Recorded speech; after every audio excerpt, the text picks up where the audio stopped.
Welcome, ladies and gentlemen, to the We Are Wrestling podcast. We are here with a special Wrestlemania edition for the podcast that's too big for one show. You went there. That was fucking funny. Yes. I'm your host, Viral Viper, aka Viper Freeze, with my co-host, the lovely Renegade Enigma, as you said last week. Oh. So, how are you, buddy? Other than personal bullshit with this epidemic or whatever, other than that, I'm fine. I'm not going to go into it in the podcast. You already know. But, you know. Oh. I hope everything works out for you, buddy. Yeah, me too. But, you know, the show must go on and shit, you know. The show always goes on. Pretty much. But, Wrestlemania. Yep. Wrestlemania. Man, there's a lot to discuss. Here's my feelings on it, right? Mm-hmm. When we went into it, right? Mm-hmm. Like, ever since they announced they was going to do it, you were like, no, it's going to suck. No, it's going to suck. It's going to suck, right? I was the optimistic one to be like, no, it's going to be fine. It's going to be fine. I think as soon as we both in it, both our feelings changed. Not so much that you were like, you know, like totally 100% for it, and I was totally 100% against it. Mm-hmm. But the fact that you enjoyed yourself, and I felt weird. See? Like, that's what wrestling does to us. Yeah. Because, like, I did enjoy myself. It lacked, you know? Like, it was great, but it lacked. It did. It really did. But you would say you enjoyed yourself, too, though. Oh, no, I fucking loved it. Like, even though it was what it was, I enjoyed it. Yeah. Like, regardless, I said this to you during the show, like, it's a historic thing. No matter if you loved it, hated it, or just like, 10 years down the line, we're going to be talking about this. We might not remember the matches. Well, maybe 2 of them.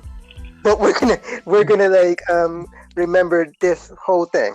Oh, no, we're definitely going to remember 2 of them. But, yeah, we're, like, this whole thing is so historic because of the way it went down, when it was happening. The first WrestleMania to ever be taped. Like, live. It's so much historic in this whole entire event. Yeah.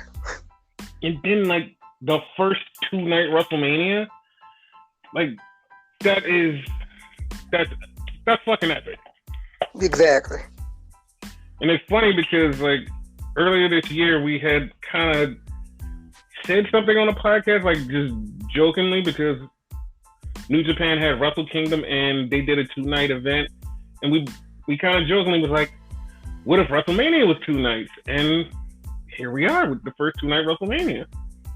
Something you gotta know about us, y'all.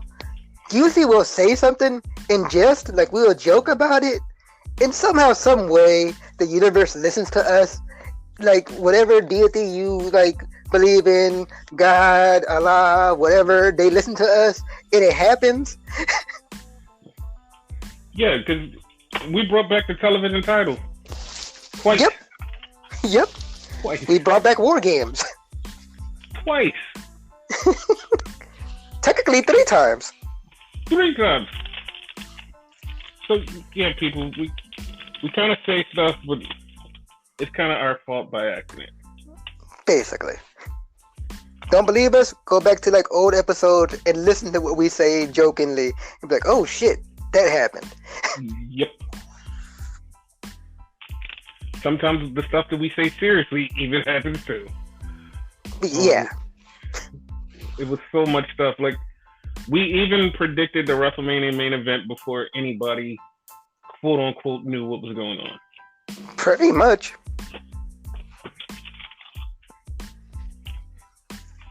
But yeah, I guess with that said, let's go to the show. The show of shows. Okay, the opening was fucking phenomenal. That opening was fucking phenomenal. because it went into the regular WrestleMania montage, like cinematic opening, and it started, and it was like, all right, yeah, this is cool. With like, you see Becky and Kofi and Roman and all of these people, and you're like, all right, this is cool. And then like just in the middle of it, dude goes, stop, and you're like, wait, what? And then he's like, no. He's like, you can't just start a story from the end. I was like, wait, what?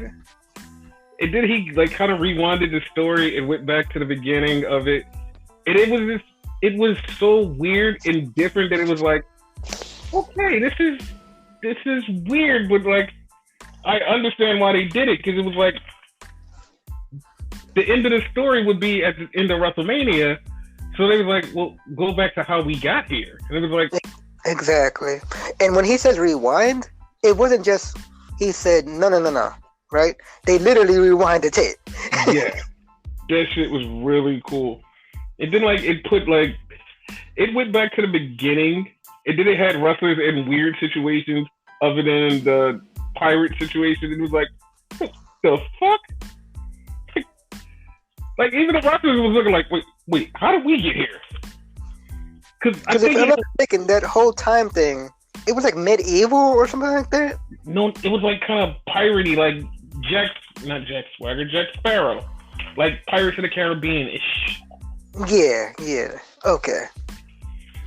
Like that shit was really fucking, like, it was cool because it was super cinematic, and there's a debate out there. I don't know about you, but there's a debate out there.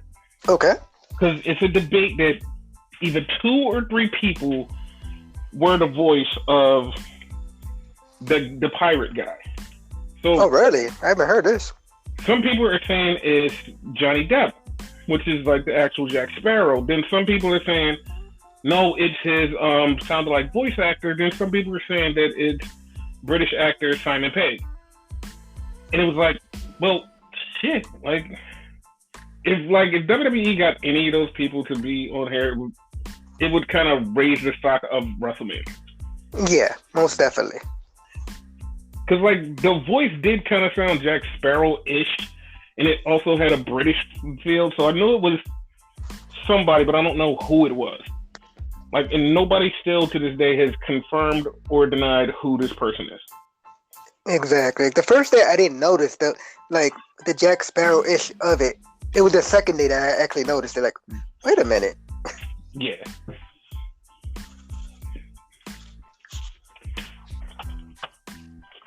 But yeah, it started like that. Then it went humor. Like, I swear I seen a spaceship somewhere there. Becky was sitting on a bench. Like, it just got weird, and they were like, "Why the fuck are we even here?" Yeah, the Becky on the bench part was really fucking hilarious because she's sitting there and she's like, "The fuck." And Roman was like in the forest, and then all of a sudden the spaceship comes down, and he looks up like, dude, seriously? Like this is happening? Kofi at first, he looked at all tough. Then all of a sudden he started like dancing, doing like the 2-step or something. Yeah, that was fucking hilarious.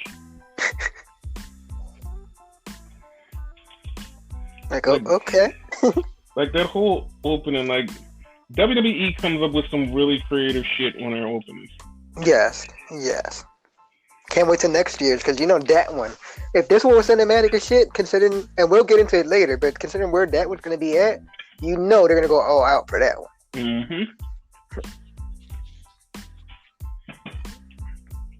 Like you could consider that one part 2 of WrestleMania 21. If any of you people watched WrestleMania 21. Pretty much. But yeah, after that, they went into the opening. And wait, I forgot that the pre-show match came on before that. But our first pre-show, because apparently we had 2 for both days. And we're not doing the pre-show match as, oh, this was one pre-show match and then we went into WrestleMania. We're actually considering it part of WrestleMania because it was part of the team. And it was that fucking good. Like, I like, you tweeted it out. You said, like, WrestleMania started off in a bang or something like that. Yes. And it started off with Drew Gulak versus Cesaro. Mind you, that was just thrown together that day, quote unquote, because obviously it was taped beforehand, but no one knew about this match. Yes, like nobody knew about it, nobody tweeted about it. It was just there, and like they announced it like earlier in the day. It was like, these are the pre-show matches, and I was like, what? Like, where did that come from? But we were happy it came because that Cesaro Drew Gulak match was fucking awesome. Wow, was it? Like I say it should have been on the main show, but it didn't even matter. For real. It didn't. It didn't. It was so fucking good. Yep. Like, it was one of those matches that if you watch it like alone without it being WrestleMania, you'd be like, oh shit, this was really good. Yep. But then with it being WrestleMania on top of that, you're like, oh shit, this is really good.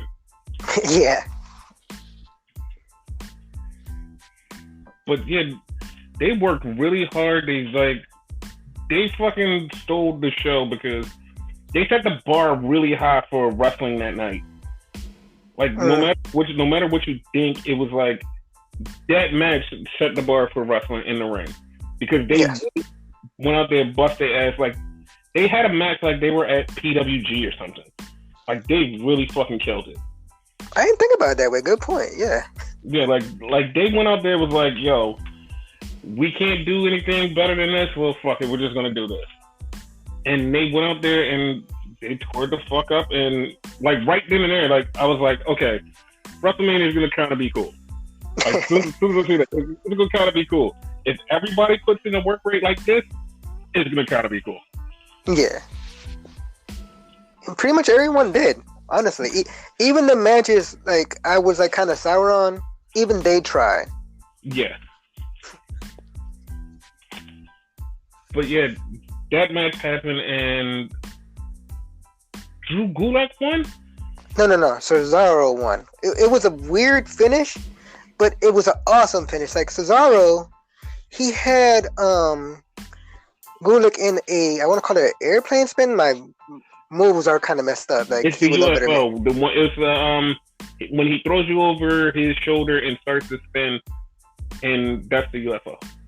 Yeah, but like at one point, like during he let go, and like you see Gulak spinning with no arms. Like what the fuck? Yeah, like Cesaro was he just had him up there.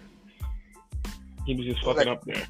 I was like, wow, and like it wasn't like a short thing. It was like maybe 10 seconds, and like you hear 10 seconds, you don't think that's long. That was long. Yeah, without a crowd and like nobody there, like 10 seconds is long. Yeah. So it felt like yo, he was spinning them for so long, but it was like only 10 seconds. But he won with that too. So back in the day when he was a good guy, he would do, in part of his heel run too, he used to do a big swing. Mm-hmm. That to me, I think is gonna be the new swing. It was equivalent to it. Yeah.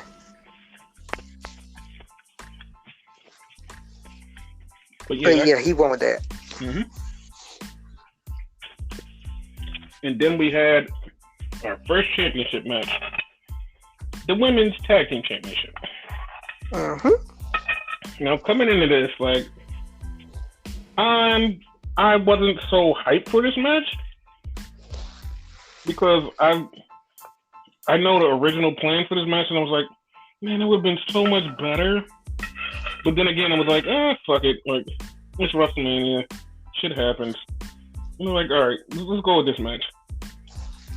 It was really good. It was really good. Yep. It was Alexa Bliss and Nikki Cross versus the Kabuki Warriors.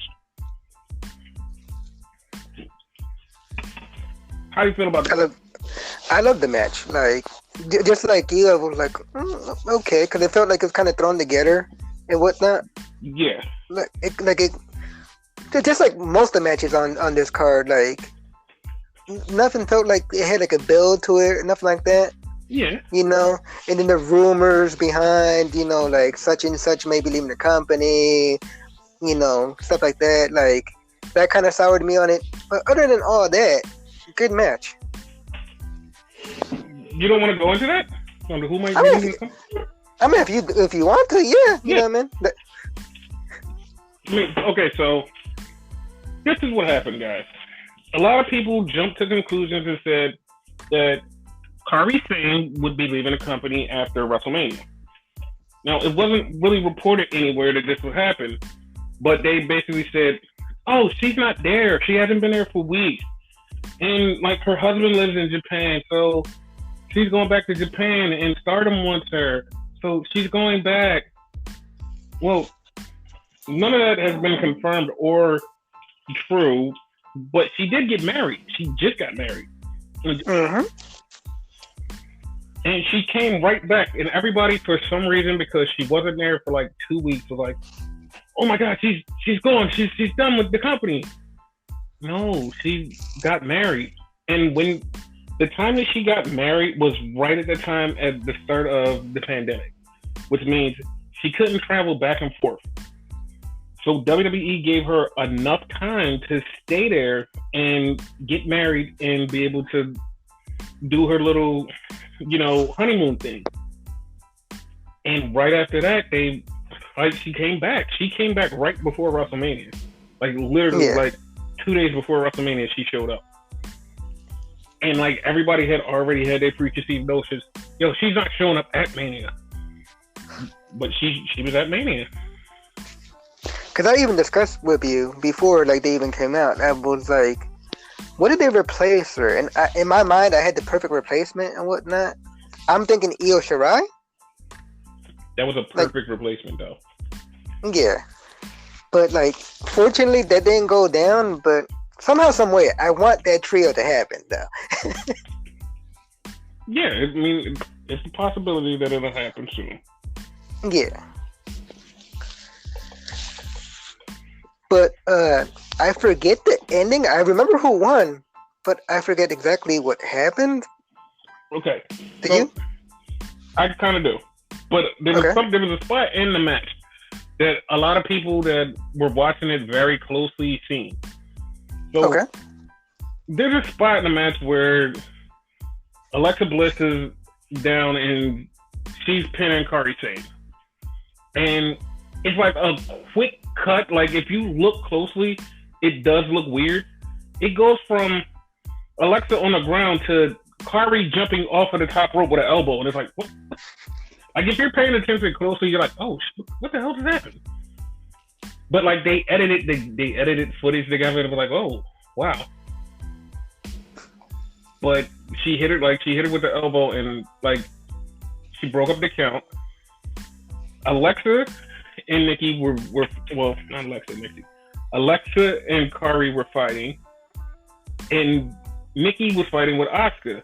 They kind of traded off, and like as they traded off, that's when Alexa grabbed Asuka really quick and DDT'd her in 1, 2, 3. Exactly. And we have new women's tag team champions, which is a first because they're the first ever 2-time women's tag team champions. Yes, that is actually really cool. So like history was actually made here. Nikki Cross actually won her first WrestleMania match here, and in essence her first title at WrestleMania, not her first title all around, but at WrestleMania that makes it more special. Yes, it was a big deal, especially with her new best friend, which they are kind of best friends in real life. So that's the thing. Yeah. Which I swear they were gonna break up when they first started this shit. They're going on 2 years together? They're going on almost about 2 years ago. And it's very weird. Yeah. Who knew Alexa Bliss would work so well as a face? I mean, this version I didn't, but Sparkle Princess, yeah, she was awesome. Yeah. But no one seems to like those type of gimmicks though, so. Yeah, for those of you who don't know about the Sparkle Princess, that was her very first NXT gimmick, and still to this day, it will never leave from my mind that she was like this sparkly, bubbly Disney princess. Little did we know that was actually her actual personality. Basically, the original name of her move was called Sparkle Splash. He still calls it that from time to time. Yeah, because it was so adorable. When they actually had it, it's called the Twisted Bliss. I like that better. I like this. I like this Bliss better than the old Bliss. He likes the old Bliss. Yes, I love the old Bliss. I'm coming around to this Harley Bliss. Yeah. Good point. Like, this one's more like Harley Quinn. Yeah. Yeah. But yeah, like, I'm proud of the girls. The girls, like, went into, you know, all 4 of them did great. Mm-hmm. Yeah. It was really good. Then we had the Intercontinental title match, I believe, next. I believe so, yes. Yes, it was Sami Zayn versus Daniel Bryan. Okay, you guys know that we had already, like, pegged out a spot for Daniel Bryan to have, like, a great wrestling match. We didn't expect him to have, like, another great wrestling match at WrestleMania with Sami. Basically. Like, we was like, all right, that Drew Gulak match, that stole the show already. There's nothing else that can top it. Nope. Here comes Daniel Bryan and Sami Zayn busting ass, just going balls to the wall. Wait, like, it's Daniel Bryan, Sami Zayn, Drew Gulak, Shinsuke Nakamura, and Cesaro, because all of them got involved. Yes, like, they all got involved, and it was such a badass match. At one point, like, Drew Gulak took out both Cesaro and Nakamura by himself. How? Like, you know, like... I don't know, but it was so funny because he threw them over the fucking guardrail, and, like, they just disappeared. And you're like, where did they go? They just got thrown over there, and it was gone. It was like, oh, okay, they're gone. Keep in mind, separate sides of the guardrail. One went left, the other one went right. It was like the match just kept going, and Drew just kept cheering on Daniel Bryan, and it was like, okay, they just disappeared. But in the match, Bryan was chopping the living fucking shit out of Sami Zayn.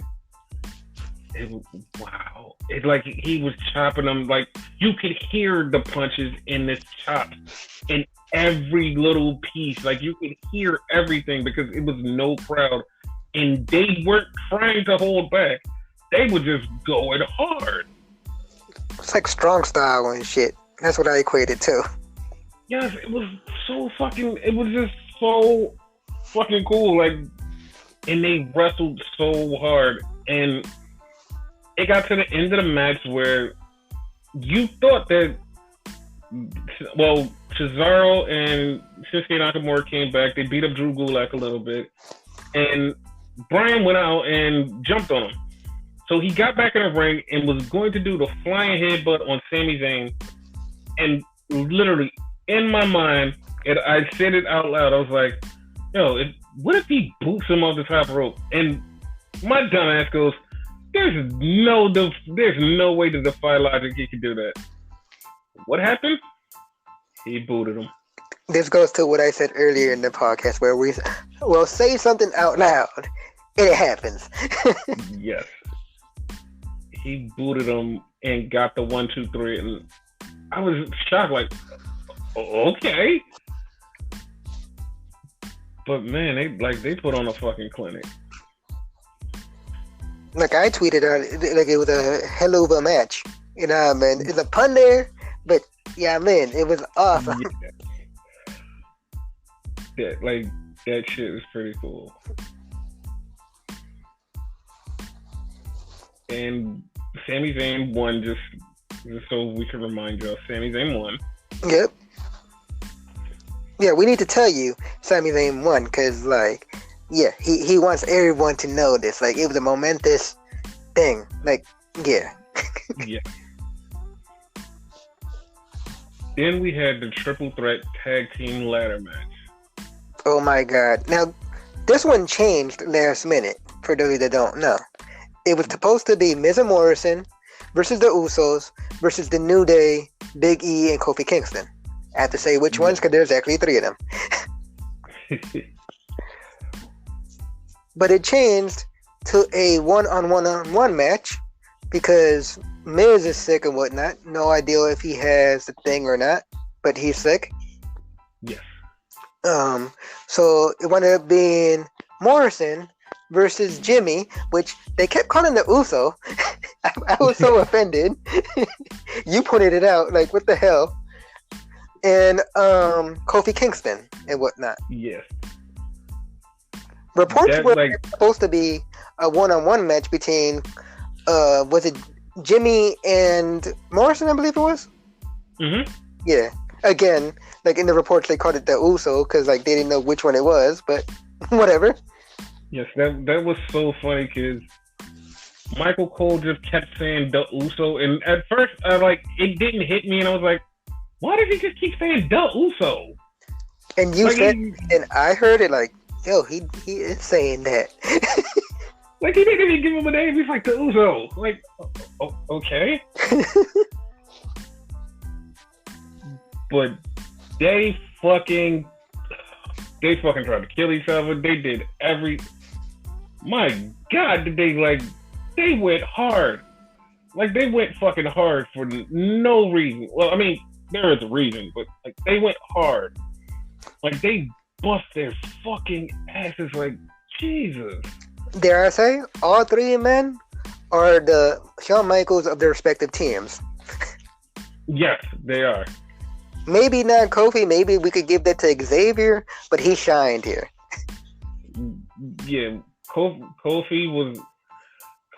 and Jimmy and Morrison almost called him the Uso, like Michael. Damn it, Cole! You corrupted him. They did a couple of really innovative spots that I don't think I've seen before. If I have, it's like buried in my memory. Like one spot where Kofi jumped through the ladder and hit a Hurricane Rana, and I was like, I don't think I've ever seen that before. Exactly. Like they did so much fun, crazy shit. Jimmy was running on the guardrail. Oh, yeah. And Kofi threw a fucking ladder at him. And you said, I pointed out. Yeah, I was just about to say that. I pointed out to you, right? If there was a crowd, there was no way in hell that could go down because that would have hit somebody. Yeah. Like, it would have hit somebody. That would have been, like, that was so cool. Then they did a spot in the corner with Morrison. He had Jimmy on a ladder. He jumped on the top rope and did the Starship Pain on the ladder. And it was like, dude, you literally had like probably 2 inches maximum of space. How the fuck did you do that? Right? It was this spot that I compare it to like a cartoon and whatever. No one got like really hurt in this spot. It was just funny. I forget exactly how it happened. I know it had to do with Morrison. Morrison was in the corner, and I believe, I'm going to go with it, the Uso, right? Yes. Pushed the ladder onto him, and he's like, oh shit! Like, he covers up. And like, he's like right in between, like, oh, nothing happened. I equate it to like, you ever watch those cartoons where like the house is burning down and the building's about to fall on you, but like you're right there on the window, so you're safe? Yeah. That's what they remind me. Yeah, like old school cartoons. Yeah. That, I think, was like one of my favorite spots of the whole thing. Yeah, they did this other spot that actually was like really cool. Kofi was on one side on the turnbuckle, Morrison was on the other side, and Jimmy Uso was laid out in the ladder between the guardrail and the ring. And Morrison fucking walks the rope and jumps on Kofi and does a fucking Spanish fly. And it's like, what the fuck? I expected a Hurricane Rana, so I did too. I was like, the fuck? But yeah, like, they busted their fucking asses. Like, it was so cool. That ending, though. The finish was shocking because we both called it soon as it happened. All three of them were up on the ladder, and we both said, dude, what if Morrison comes down with the titles? Like, literally, it was the funniest shit. Jimmy Uso and Kofi, you know how they put the new belts on this gold hanging thing? Like a harness type of thing. Yeah. Jimmy and Kofi take it off. They're both fighting over it. They literally have it. It's off. Morrison grabs the belt and wants falling on the ladder, and he is the WWE Tag Team Champion. Because they headbutted him and whatever. He fell on the ladder, so you know he got fucked up. Mm-hmm. And yeah, like it's like the cliche thing. He survived with the skin of his teeth, or whatever, however you say it. You know? Like he literally did survive by the skin of his teeth. Like, that was so fucking cool. And then, like, you see Jimmy and Kofi, they just look like, what the fuck? This is your fault. No, this is your fault. They start yelling at each other for no reason. Like, it wasn't even one of your faults. Morrison just outparted you. It was so, like, it was cool. Once again, shout out to my YouTube channel, Everything Enigma, on YouTube and whatnot, right? Y'all don't know, I reenact these matches and whatnot, right? I did this very same match. I did like all three, really. I did the original match. I did the one-on-one match with Jimmy and John Morrison, which is no longer on the channel because that never went through and whatnot. And I did this one. This one, it ended the same way on my channel. Like, John pretty much cheated to fucking win that shit in the channel, like in the game. Like, it was hilarious. But yeah, that match was so fucking good. Yep.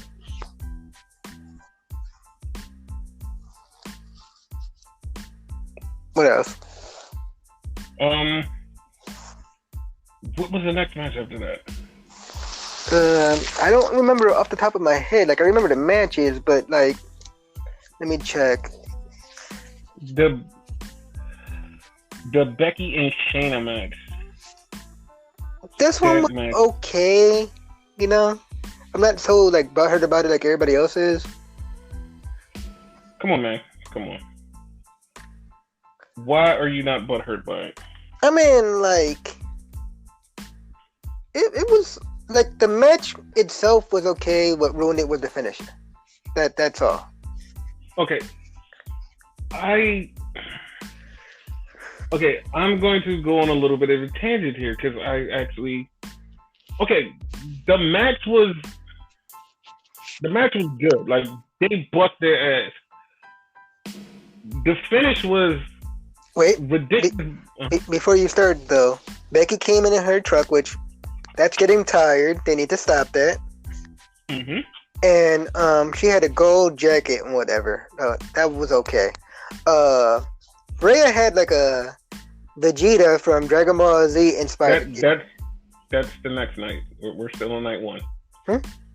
We're still on night one. That's tomorrow night. We're gonna get to that. Wait, I thought you said. Oh shit. Never mind. Shayna and Becky. I don't know why. Like in my mind, you said fucking Rhea. No. This was like, wait, what?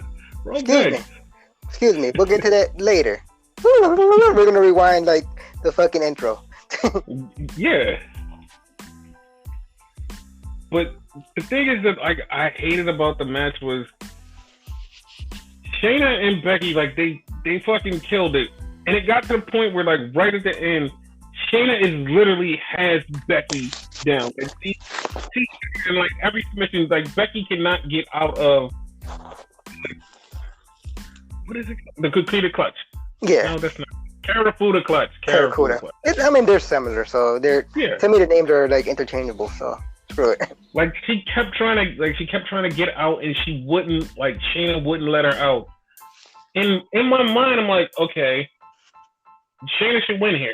Shayna should win here. Becky had the title for a long time. Shayna should win here. Shayna should win here. As soon as she had her down, Becky did the old Wrestlemania 8 Bret Hart, Roddy Piper thing. Yes. Where you have him in a sleeper, you flip over 1, 2, 3. Yes. I was gonna say that one too. Like I was shocked and like because like Shayna should have won. Like it's no need for Becky to still keep the title. basically, like, we had that discussion of like fans turning on wrestlers or whatever. I still love Becky, right? Mm-hmm. I just feel like she shouldn't have the title like anymore. Like, she could have another run with it later on, but like, this was Shayna's time to shine. Yes, and a lot of people, they did not like the finish because of that. Yeah, they actually turned on Becky, which I have. Yes. So. Yes, and like, I'm not turning on Becky either, but at the same time, we do need to give somebody else another run with the title, and Becky can still chase the title. The thing is, like, you're gonna make people hate Becky for having a title this long, and like, instead of making them hate her, let her drop the title and then let her have her redemption of climbing back all the way up to main event status. In a sense, Like, and we'll get into it later, what I can compare this situation to is their John Cena-ing her. You know? yeah. Like, it's that type of scenario where, like, at first you love Cena, but then they kept running with it and running with it and running with it. Mm-hmm. Till it's like, dude, get the fuck out of my face. Basically. But yeah, like, Becky beat Shayna, and it's like, okay, now what? Like, You literally said that too. Yeah. Like, for the story, like, now what? It's like, Becky should have lost. Like, even though, like, she's had the title for a whole year, a whole 365 days thing. It's like, but still, like, I want Becky to succeed and be like one of the best. And even though, like, all of the best wrestlers have had championships and lost them, like, it's the chase that makes the champion. Yeah. Sometimes. Yeah. It's like a quote that another lady said that when she won a title and whatnot, right? It's not the person it's not the belt who makes the person, it's the person who makes the belt. Yeah, I agree. And right now, like, Becky is so synonymous with the Raw title. Like, it's not her, like, winning it multiple times. This is her first time. This is still her first run. Mm-hmm. Like, she should really have multiple runs with this. But I guess the company wanted to leave WrestleMania on a good note, and that's her keeping the title. Well, it wasn't that good because, like, everybody turning on Becky now. So yeah, like, that was a mistake. Yeah, that's what I don't want. That's what I'm like, yeah, she should drop the title. Like, imagine Becky not having a title and, like, everybody re-rooting for her again, like they did last year. Yeah. Imagine her dropping the title and then her, like, getting into her man gimmick again, all over again from the beginning, and people are like, yo, this is why we love Becky. And, like, we cheered for her because she was the underdog and she was our champion. Now it's like she's the champion, and it's like you're not the underdog anymore because you're just dominating everybody and pulling out wins multiple times. What they should have done is the opposite, like everything the opposite of what they did in this match. Because, you know, up until now, Shayna has been dominant and whatever, right? Mm-hmm. Have Becky kick her ass throughout the whole fucking match, and, like, she can't fucking handle it and whatnot, right? So Shayna does something underhanded and whatever, and cheats to win. You know what I mean? She basically screws Becky over. That would make Becky more sympathetic and whatnot, and, like, we'll start all over again with this. Basically. With, like, WWE just went with the safe choice. Because, like, if you make her lose that way, you're still keeping her strong.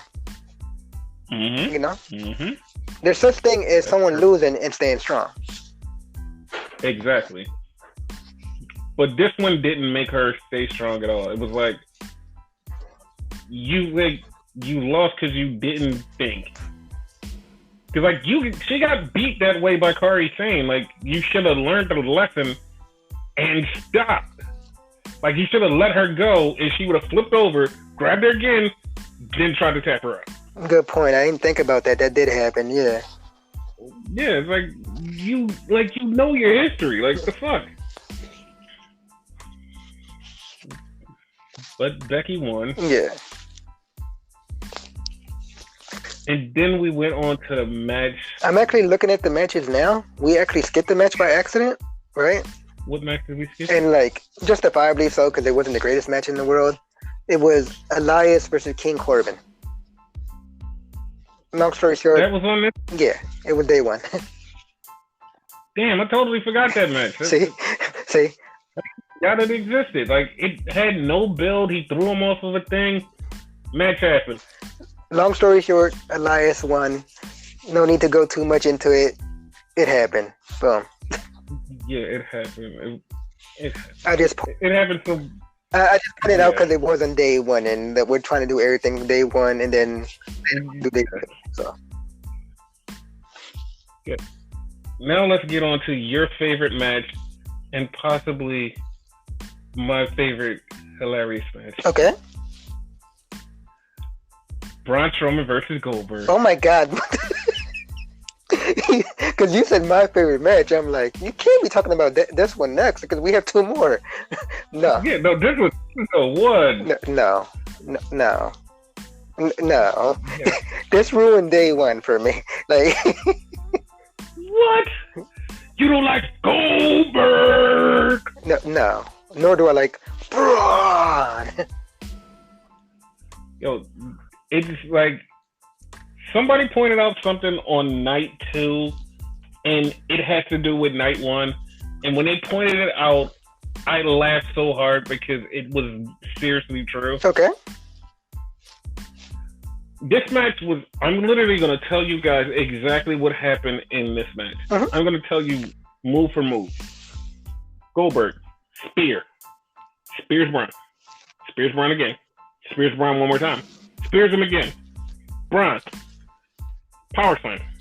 Power slam again. Power slam one more time. Power slam 1, 2, 3. Literally the match. That was I literally gave you the whole entire match. That was it. Wait, I'm gonna top that and make it even worse, right? Mm-hmm. Like, so we could get through this like correctly. I'm looking through the matches on Wikipedia and whatnot, right? Mm-hmm. On Wikipedia, it had the times for all the matches, right? Mm-hmm. So I'm gonna do the ones we covered, right? Hold on, because like the page messed up on me. Give me a second. Where is it? What the hell? Give me a second, y'all. Okay, here it go, right? So Cesaro versus Drew Gulak, 4 minutes 25 seconds. Alexa Bliss and Nikki Cross versus the Kabuki Warriors, 15 minutes and 5 seconds, right? Mm-hmm. Elias versus King Corbin, 9 minutes. Becky versus Shayna, 8 minutes 30 seconds. Sammy versus Daniel, 9 minutes and 20 seconds. Morrison versus Jimmy versus Kofi, that was 18 minutes and 30 seconds, right? Mm-hmm. Braun versus Goldberg, 2 minutes and 10 seconds. The fuck? Yes. You didn't realize that either, right? I thought it was way shorter than what it was. Oh shit. Like, I thought it was way shorter. But that's the thing, yeah. But yeah, as he did the play-by-play of the match, last thing you heard was Power Slam, correct? Yeah. That tells you right there, your winner and new WWE Blue Universal Champion, and yes, I said Blue Universal, is Braun Strowman. This is a catch-22 with me. How about you? Okay, I'm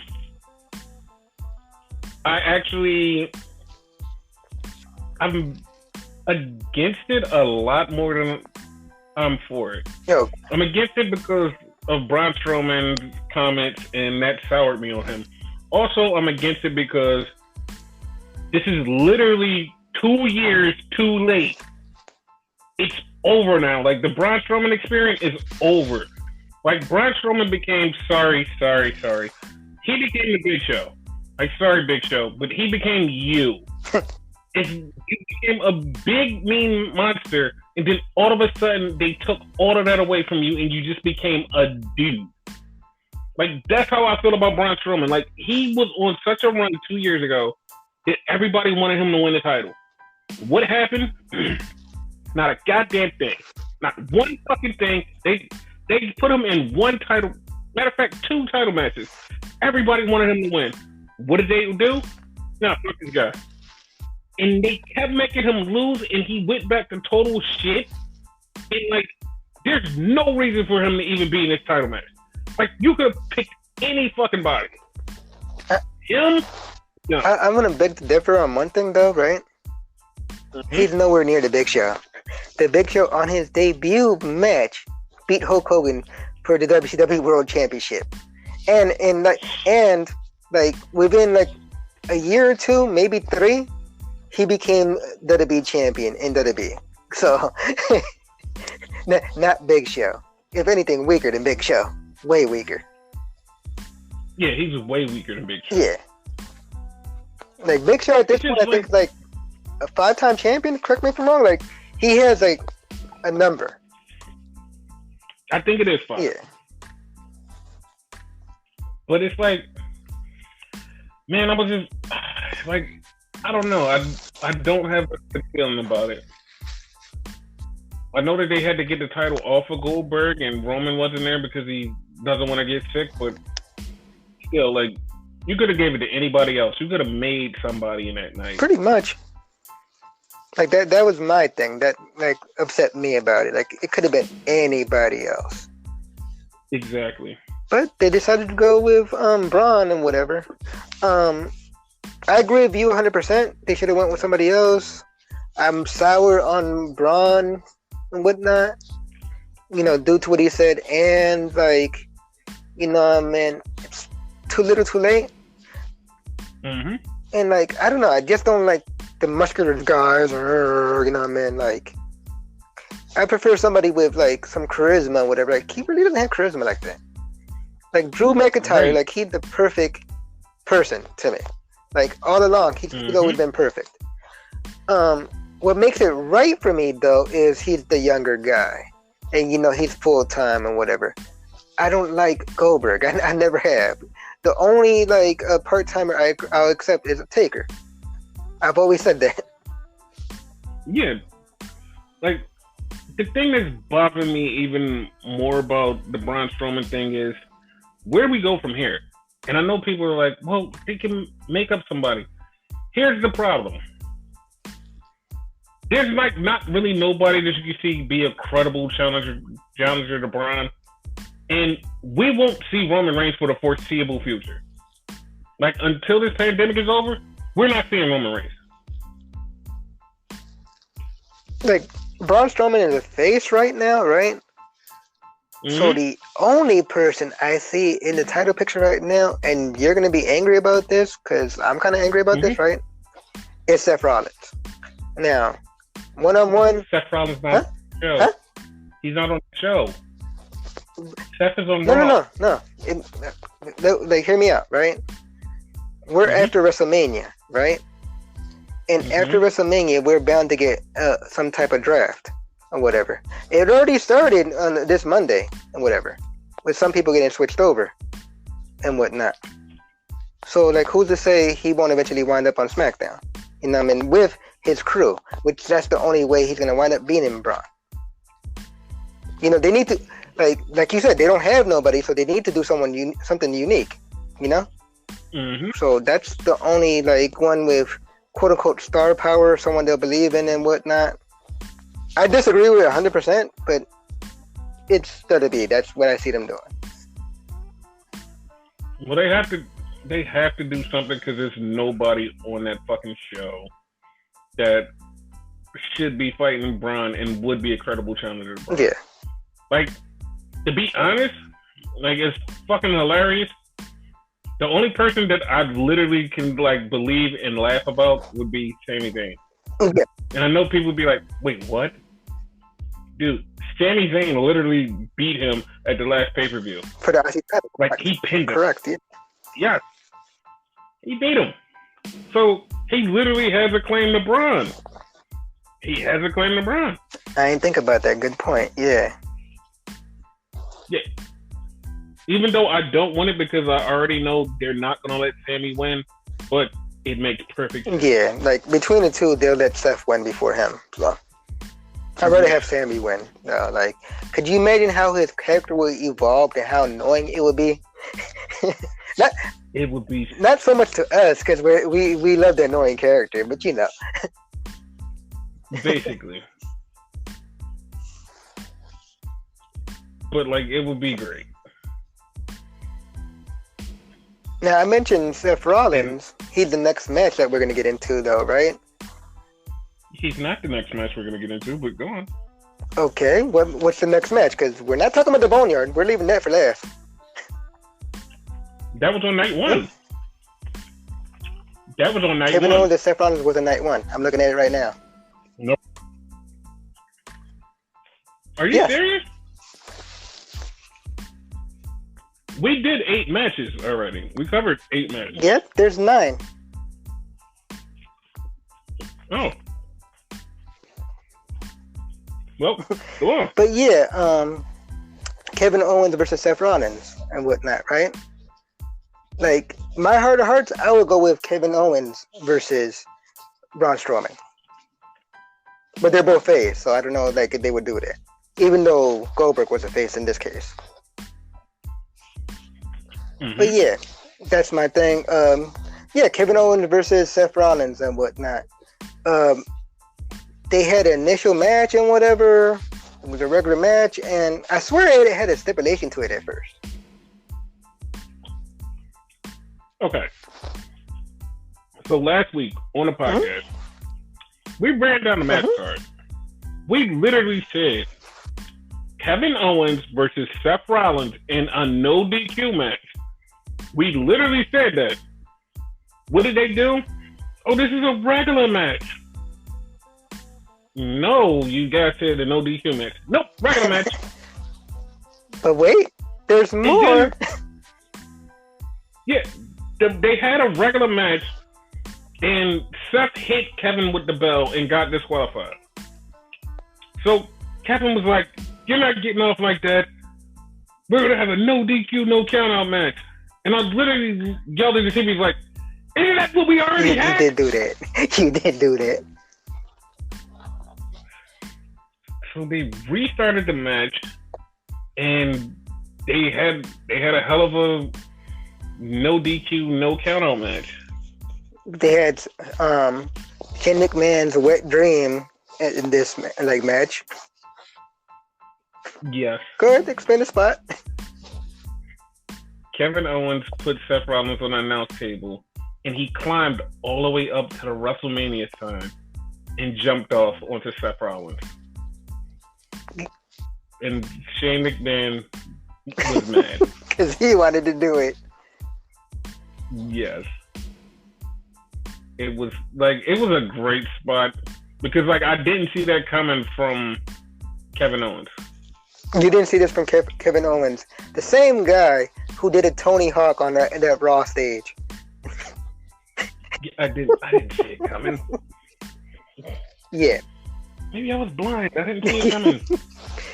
Yeah, this match was awesome and whatnot. We shit on Seth Rollins a lot, but this match was good. Wait, do we give Seth Rollins the credit for this? Because Kevin Owens is always always you would kind of have to because he was in the match, you know what I mean? Like, if someone's that bad, they would weigh down the match. No matter how good the one person is, the other person, you know what I mean, that's worse, is going to weigh the match down. Hence, Goldberg versus Taker at that Saudi Arabia match.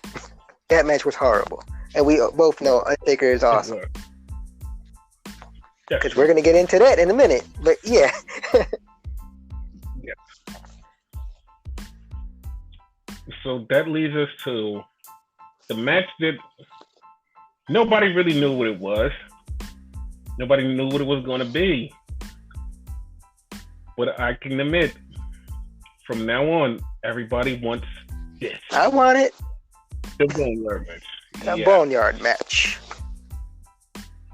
Man, like this match was, man.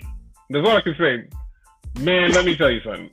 Man, this shout match, out to anybody that can like get that reference that he's doing. So it's an inside joke, but shout out to anybody that gets that.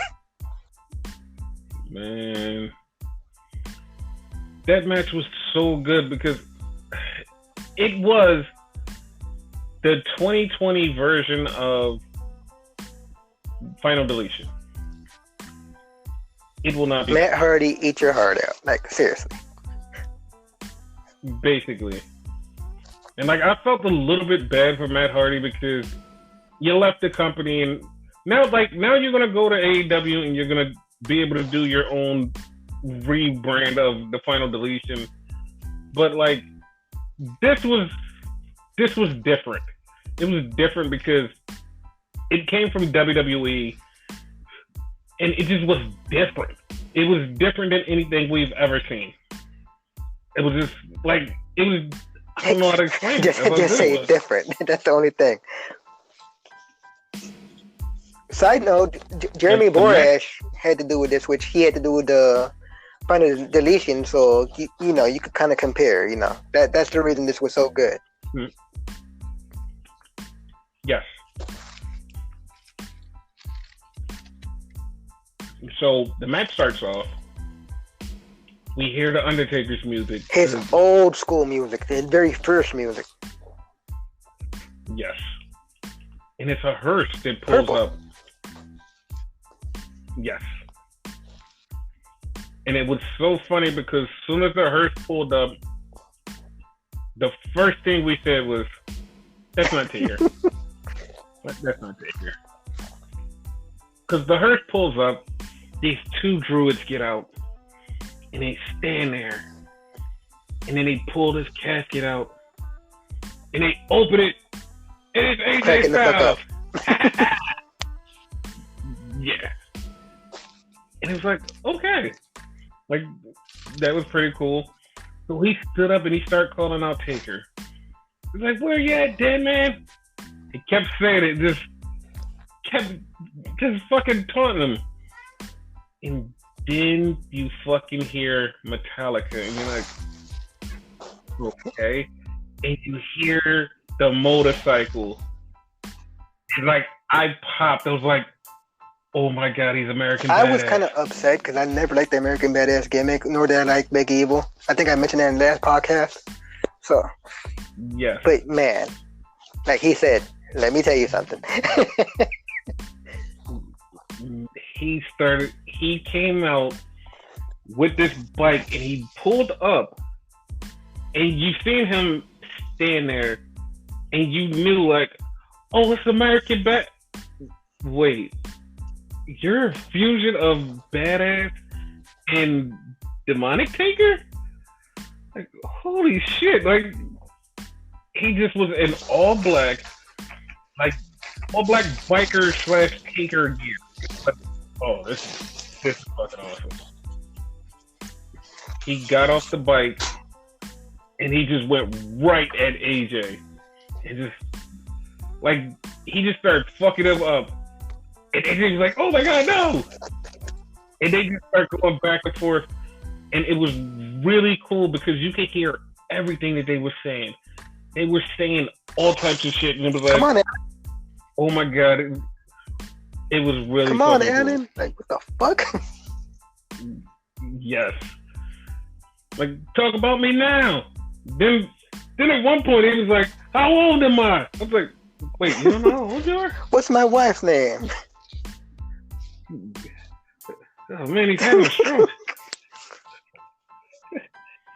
Like, he beat the shit out of AJ. And then Gallows and Anderson showed up. And he dispatched them, like, rather fairly quick. But he thought it was over. Then the wall came down and Druids appeared. AKA the Dark Order. Not really Dark Order, because Evil would have said, that's not us. I'm glad he cleared that up. I that pop for that too. Yes. And then they attack the Undertaker, and Undertaker just like in the old Western scene where like a bunch of guys come at the person, he beat this shit. I thought of it more of like one of those like old martial arts Johns, like everyone would like surround Bruce Lee, and like I pointed out to you, like why is it when like a gang in a movie goes to beat someone up, they all go at him one-on-one? Like you're a gang, like double team him or something. Because they are stupid. And that's always a thing. Like, he beat the shit out of all of them.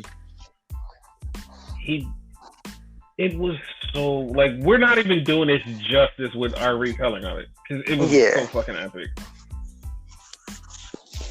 Like, AJ wound up getting his comeuppance. He beat the shit out of Undertaker. And he had him ready to bury him. He threw him in. I was scared at one point because Taker seemed like he was having a heart attack the way he was breathing. That he gave him the bird. He's like, "Fuck you, finish me." Like it was so cool because it's like, yo, he's beating Taker. Like he's beating Taker at his old game. It's like, wow. And he took Taker and he threw him into the pit, and he was about to bury him. He got on the tractor with the dirt, and he's like, "Yeah." He's like, "All right, old man, I'm gonna bury you." As soon as he turned on the tractor, the lights came up behind the tractor. Taker's right fucking behind him. Which brings to light exactly what you said. He's a fusion because it's American Badass Taker, but with powers. I was like, what the fuck? And when he popped up behind him, he didn't look like he just got beat up at all. He looked fresh. Just like, oh shit, you're gonna die. And he started whooping AJ Styles' ass. Like, he whooped his ass. There was a house there. He tried to climb up this house. He got up to the top of the house, and Taker did fire. It was like, oh shit. Like, he made sure AJ couldn't go anywhere. Then he chokeslammed him off of the house. Then he beat his ass some more and drug him to the grave and buried literally. him. Not the wrestling terminology. He literally buried him. Yeah. But it was funny because AJ Styles, like, as Taker was beating him down, he goes, "Don't bury me! Don't bury me!" He's like, "I ain't gonna bury you." And he had this whole conversation with him, and he, like, he goes, he's like, "It's all right, boy. It's all right." He shakes his hand, he's like, "Put up a good fight." And he hugged him. And it's like, all right, you're going to die. You know that, right? It was so fucking right? cool. Wait, the one thing, right? So, obviously, like, Taker won since he buried him and whatnot, right? The one thing we didn't mention is, at the beginning of the match, there was a tombstone there the whole time where the grave was. It was covered. We both pointed out. I bet you anything that's AJ's. Like, AJ kept saying, "This is your grave. This is your grave." No, I think that's your grave. And it literally said AJ Styles. Whenever he was born to, like, that date. Yes, that shit was cool. And it was so crazy because after Taker buried him, he got on his bike. He started up his bike. He threw up his hands, and his symbol showed up on the fucking building. With fire. I was like, oh, that's... Yes. I was like, that's so fucking and then cool. the Metallica music played again, so... Yes, and then he drove off.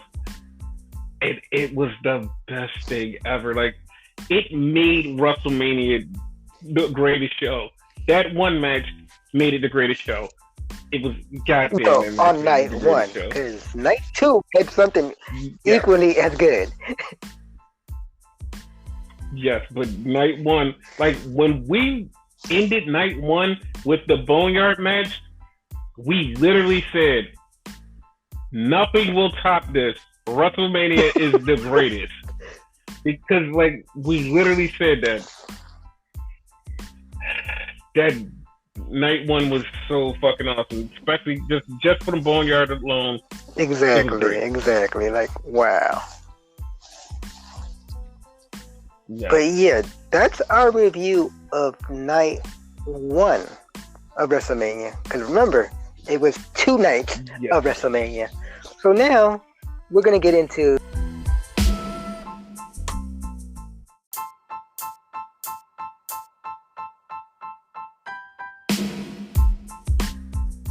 So night 2 of WrestleMania. I don't know. It's so much stuff in night 2 that happened. It was so controversial. It was a lot of things that a lot of people had to talk about on night 2. And we're going to get into all of it. Good.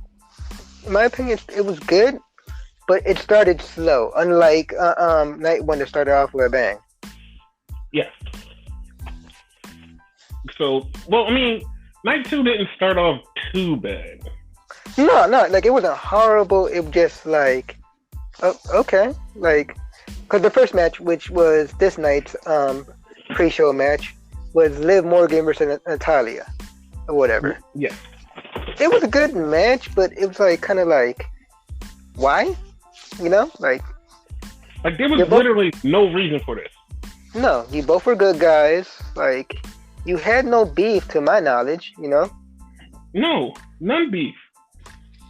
So it's like, okay, what the hell, you know? Like, other than that, it was a good match. Like, you would think Liv didn't, like, show in this match, but she showed off. Yeah, she's getting better. She's getting better, and she proved it in that match with Natty. Yeah. Mind you, like, I'm not saying much about Natty, because Natty is a future Hall of Famer eventually, so, you know, I mean, I'm not shitting on Natty at all, so, you know, my focus was on Liv, because, like, Liv never has time to shine. She shined. Yeah. She bust her ass. Yeah. And I'm so happy that people actually got to see how good Liv is. Mm-hmm. And it was so cool. Yeah. Long story short, she actually won this match though, which I didn't think she was gonna do. Like, I know she was gonna show off. I didn't think she was gonna win though, because, you know. Okay, I kind of for Natty though, because like it seemed like they never let Natty win. I mean, once you get to a certain point in your career, they don't let you win. Because, like, you've done everything. Even though, to be totally honest, I don't think Natty has really done much. And that's just being honest. She's been champion on both brands, if I'm not mistaken. No, she hasn't been Raw champion. She hasn't been Raw champion? Okay. No, she hasn't been. That's what I'm saying. Like, if you go back and look at Natty's career, I don't think she had a lot of title victories. Nah, she didn't. And that's weird because Natty's been there the longest, one, and she's kind of good. It's like she does need to have some wins under her belt, right? Yeah. But I guess, like, you don't need the championship to be cool, and I'll talk about that later. Yep. But also, with that said, we're gonna go into the actual show, because this is the pre-show and whatnot, right? Mm-hmm. And I'm gonna fast forward since I rewinded earlier. Yeah, Charlotte versus Rhea Ripley and whatnot, right? Rhea Ripley came up with a Vegeta like styled outfit, and whatever. It was kind of cool. Yes. it was so funny that people like online, they jumped, was like, yo, she's wearing Vegeta gear. And somebody brought up her very, very old school picture with her in this Vegeta gear. And she actually had a scouter and everything in her old one. It's like, wow, this is just a newer version of that gear. Yeah. Vegeta version 2. Yeah. Like, I was like, okay. But yeah, her versus Charlotte, it was good. It was good. Yeah, like, fuck what you heard. Like, people might hate Charlotte and whatever. She's overrated, blah, blah, blah, blah, blah, blah, blah, blah. Mm-hmm. They both showed off in this match. Like, you can't hate with, like, how awesome this match was. This match was really good. Yeah. Like really fucking good. Mm-hmm. Like, but we do have to get into the controversy of this match. Like, not only the win, who won, and how they won. We have to get into the controversy of Demoni. We're gonna go into that. Yes, we're gonna go into that because because there's no crowd and there's nobody there. They were making noises that didn't quite sound, normal-esque, because a couple of people, like, they had said it online, like, the night before, was like, yo, this match sounds like gay porn. It's like, dude, like, nah, I don't get it. Somebody, like, as soon as they said it in this one, was like, if you pay attention to this one with the lights off, this sounds like gay porn. It's like, no, it doesn't. And then I listened and heard some of the sounds that Rhea and Charlotte was making, and I know why a couple of people that I know turned down their TV. Was like, yo, I can't even watch this with the sound up right now.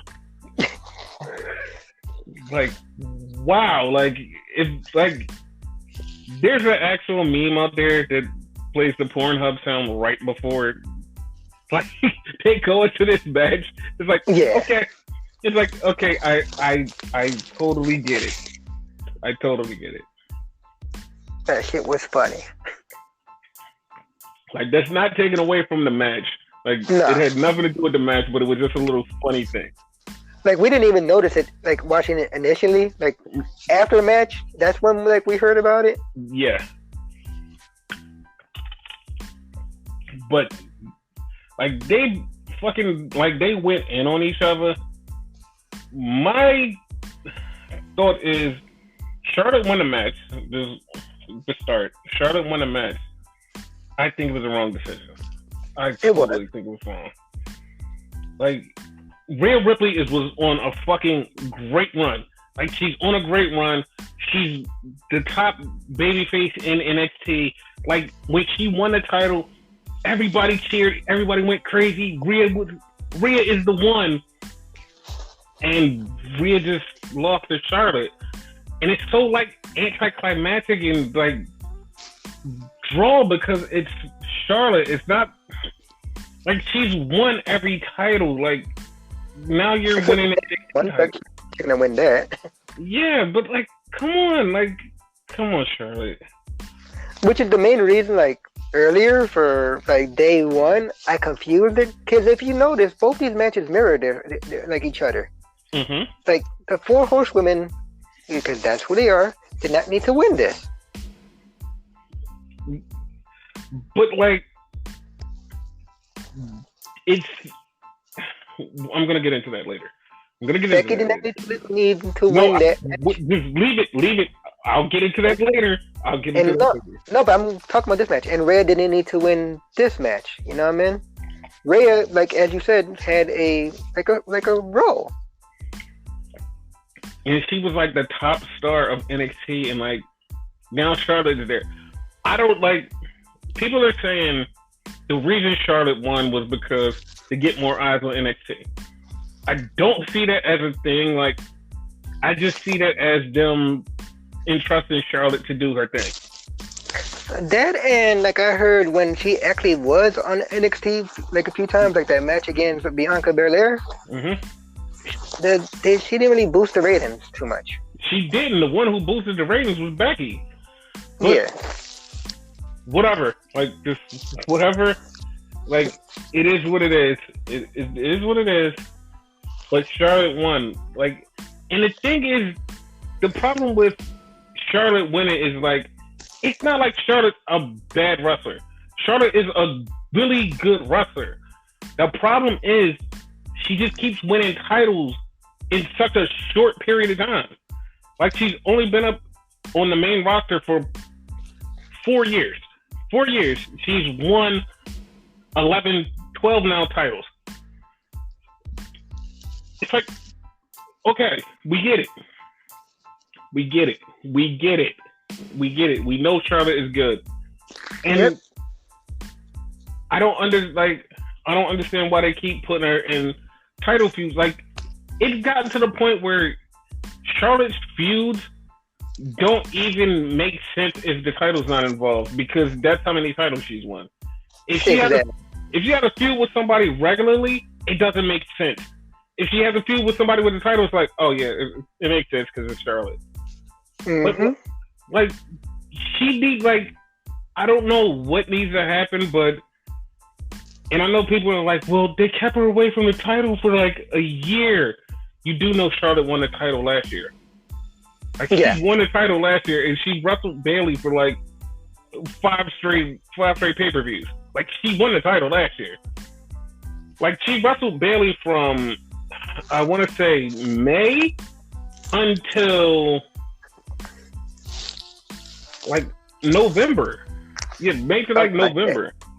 Yeah. May to November, because that's when they had the draft, and she went specifically to Raw, and Bayley stayed specifically to SmackDown. That was it. Like, it was like, God damn, man. And that's the only reason it stopped, because like they separated them.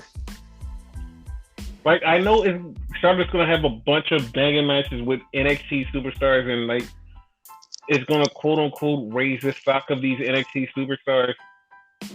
But this didn't need to happen. Like, Rhea should still be carrying the brand. Yeah. Now, I did hear something as far as that, though, right? I don't know how it is. I personally think it's bullshit. But I heard that Charlotte is not officially part of the NXT roster. She's still part of Raw, which means, evidently, she's gonna, like, go all over, defend the NXT title all over. Makes more sense to me that it would be NXT and Raw if that's the case, right? Yeah. But apparently she's also going to SmackDown and maybe UK, depending on like how things go. I don't like that at all. Like, she won the NXT title, go to NXT. Go to NXT. Like, that's more of a women's tag team title thing. Like, that was the rule for that. But this did show one thing, and this, like, is really big for NXT. Okay. Because of this, it implemented that NXT actually exists as its own entity. I mean, like, not as its own entity, but part of the whole, part of the bigger whole. Yeah. NXT, that Charlotte, Royal Rumble winner, challenged the NXT Women's Champion, which means from now on, that's a game changer for anybody. Like, even the world champion can challenge the NXT champion. Like, NXT on Wrestlemania, like, it all, like, it means, like, NXT is now just, like, not just normal, but it's part of the whole. Now, I look at it at the other perspective. Wow, you like it? Like, it's making NXT part of the whole, right? That's the reason I don't like it. I liked what you said at first, like NXT being its own entity and whatnot. That's why I liked NXT so much.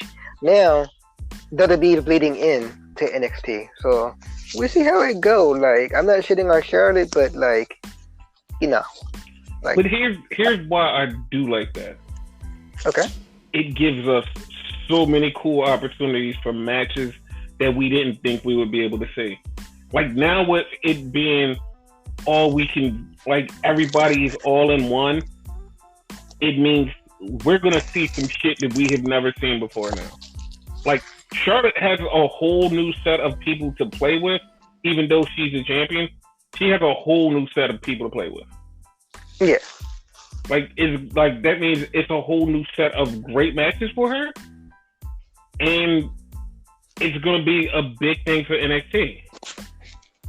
Yeah, I see that. It just like, as a business, I see why it's good. Like, you're putting more eyes on NXT doing it this way, right? Yeah. As a fan of the brand, like, that's why I don't like it. It's gonna be good for them in the long run. It just, like, as a fan, I don't like it. Dude, as a fan, like, I'm looking at it as a fan. Like, we're gonna get Charlotte versus Io Shirai. We're gonna get Charlotte versus Candice LeRae. We're getting Charlotte versus Deonna Purrazzo. We're getting Charlotte versus Mia Yim. We're getting Charlotte versus all of these people. Like, fuck the money these are matches that like it's like, oh shit, like we're getting these matches. Like we're really having these matches. These matches are happening, and we don't have to just go on 2K and just play them. These matches are happening in real life. We're watching these. Like we can see these. Like this is a whole set of matches. Like there's a whole set of people that she has never interacted with, and she has to interact with them now. But like, that's a good thing. You know, that's totally a good thing. I agree with like every single match you said. I agree with 100%. Right? Mm-hmm. But like I'm about to bring up a bad one, right? Mm-hmm. And Universe, stop listening right now because I do not want this whatsoever. If it happens, not my fault, right? Mm-hmm. Everything's bleeding together. Like, okay, we treat NXT like we treat everything else, right? Mm-hmm. What if they fuck around and put the fucking NXT title on Goldberg? Okay, there's a lot of things why that won't happen, but yeah, Goldberg. No, I know, but I'm saying, for example, it doesn't have to be him per se. It just he's the worst one I could think of right now. You know, like, dude, like I'm throwing this out there, and I honestly don't care if the universe like even hears me with this one. Mm-hmm. If they put the NXT title on Roman Reigns, like, do you know what the fuck can happen down there? Like, he's gonna have to fight Keith Lee, Donovan Dijakovic, Adam Cole, Tommaso Ciampa, Johnny Gargano, Finn Balor. He's gonna have to fight like all of these people. Like, it's literally dream matches. Like, if you throw a main roster star and put a title on them, they're really gonna have to face like all these people in NXT that they have no right even facing. Like, even to the point where like we're gonna start seeing like it could be crossovers. Like, it's so many dream matches that now, because NXT is not in the bubble and we don't have to wait for them to get called up and get screwed up. It really has the opening of dream matches can happen anytime on NXT ever. Like, to me, it feels like because the fourth wall was broken, we literally get to see the opening. It's a thing. That fourth wall was broken earlier. I mean, later on with the Edge versus Randy match, but yeah. But okay, Roman, I totally agree because like he could have like someone that will push him, like him versus Adam Cole. I think Roman will get pushed. Mm-hmm. You know, and when I say pushed, I don't mean like he's automatically gonna win or whatever. I mean pushed like he'll actually do more than his usual that he's doing now. Right. You know what I mean? He'll actually like pull up a fantastic match. So, yeah, that I agree with. But like someone like Goldberg, again, he's the worst one I could think of. You know? Yeah. Then again, probably Braun Strowman. Braun Strowman wouldn't survive in NXT, I don't think. No, he wouldn't. He wouldn't survive, but it would be a hell of a match to see him versus Keith Lee. Yeah.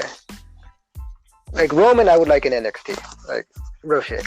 Yeah. So don't close that door too quickly. Like, all this stuff might happen, and it might be like some stuff that we come in here and go on a podcast like, oh my god, did you see this match? Like, I know that they like, we love our NXT. It's our NXT. It's now like not our NXT anymore. It's like it's into the universe. And we can't stop it, but if we really love it, we have to support it no matter what. We have to let it grow. Yeah. As it were. And now we're letting it grow and we're supporting it and we're still showing our fandom and showing how much we love it. Yeah, because even if that does happen, I'm not going to stop watching NXT. It's like, eh. Yeah. But like the only problem I have with Charlotte winning is she beat Rhea Ripley, who was on a super hot streak. And that's the one thing I didn't like. That's it. Yeah. I agree. Like, that's the only thing I didn't like. But yeah, let's move on to the next match, which was Aleister Black versus Bobby Lashley. I feel like this was it was good per se, but it was just thrown together and like I didn't care. Like, honestly, there was no fucking reason for this match at all. This match was like, it was okay. It wasn't good. Like, oh man, this was really good, and it needed to happen. It was like, it was okay. It was here. It was okay. Like, and it happened, but it was okay. It wasn't like, yay! It was okay. It happened. They didn't even pretend to like make it matter. Like, okay, this is this, you know. Like, they could have easily had Cole go on there and be like, oh yeah, this is happening because Lana was caught with Alistair and Lashley got mad or something, you know, something stupid. Yeah, it could have been anything, but it didn't matter. It didn't match. Like, Bobby is beating up Alistair, and then all of a sudden Lana goes, Bobby, no, do this move, do this, and Bobby stops and blows a kiss at him. I'm like, the fuck, don't pay attention to her. Get over here and fight. He was doing the Dominator, and she's like, spear. So, oh, okay, spear, whatever. But like, he blew a kiss. Like, why did you stop him? Just if she would have yelled it, you would have just go do the move. Don't stop and just acknowledge, I love you, baby. Yeah. And then he fucking gets kicked. Yep, Black Mask. Like, why? Lashley loses, and like apparently, like after whatever, they have like a backstage interview, and apparently they're teasing some dissension. So they're about to separate them. Thank God. Good. Yes. This is good. Like Booker T would say, good. Yeah. Jeez, like, that made no sense. Yeah. What was the next? Like, that was the only noteworthy thing to say. Like, that was it. We got in, and yes, she fucked up the match. That's it. What was the next match? Let's move on. Next match. Crap. Yeah. Next match, to me, like, on paper, if you're not paying attention, it's a crap match. Like, it's a storyline no one should care about, but everyone was so invested. Like, I was emotionally invested in this match. If you don't know what I'm talking about, it is Otis from Heavy Machinery going against Dolph Ziggler. Dude, as soon as you start talking about this match, I just start smiling because match. Man. Yeah. Man, like this. Okay, so everybody, if you don't know the backstory, Otis was trying to date Mandy, and they had a setup for Valentine's Day, and Otis got a text. He basically got the text to go with Mandy, and it was spoiled that Sonya Deville set this whole thing up, and she texted Dolph Ziggler and told Dolph Ziggler where to meet Mandy, and they had a date. And when Otis came in, he saw him and was heartbroken. That hurt me. That did hurt. Like, you can hear the tone of the way I said it. It was like, wow, that hurt. And he's been trying to get his revenge on Dolph, and Dolph's been rubbing it in his face for months that he got Mandy, and Mandy was his girlfriend. On SmackDown, they showed what really happened, and Otis was furious, and Mandy, she didn't want anything to do with Sonya. So we get to WrestleMania. Dolph comes out with Sonya, and like right before that, like they both talking, and they like, did you hear from her? No, I've been texting her all day. I've been leaving her voicemails. Neither one of them had heard from from Mandy. They went out there for the match together, Dolph and Sonya, to fight Otis. In the whole match, Dolph is still teasing Otis during the match. They're going back and forth, and you're thinking Dolph is going to win. Then Otis starts getting the upper hand, and Dolph hits him with a ball shot. It's like, oh, crap. And all of a sudden, you hear,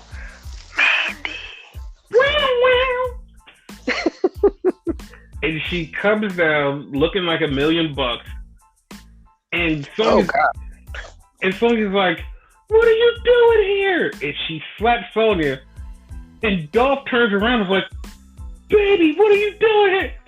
And she's like, don't call me baby. He turns right around and gets hit with Otis's finisher. No.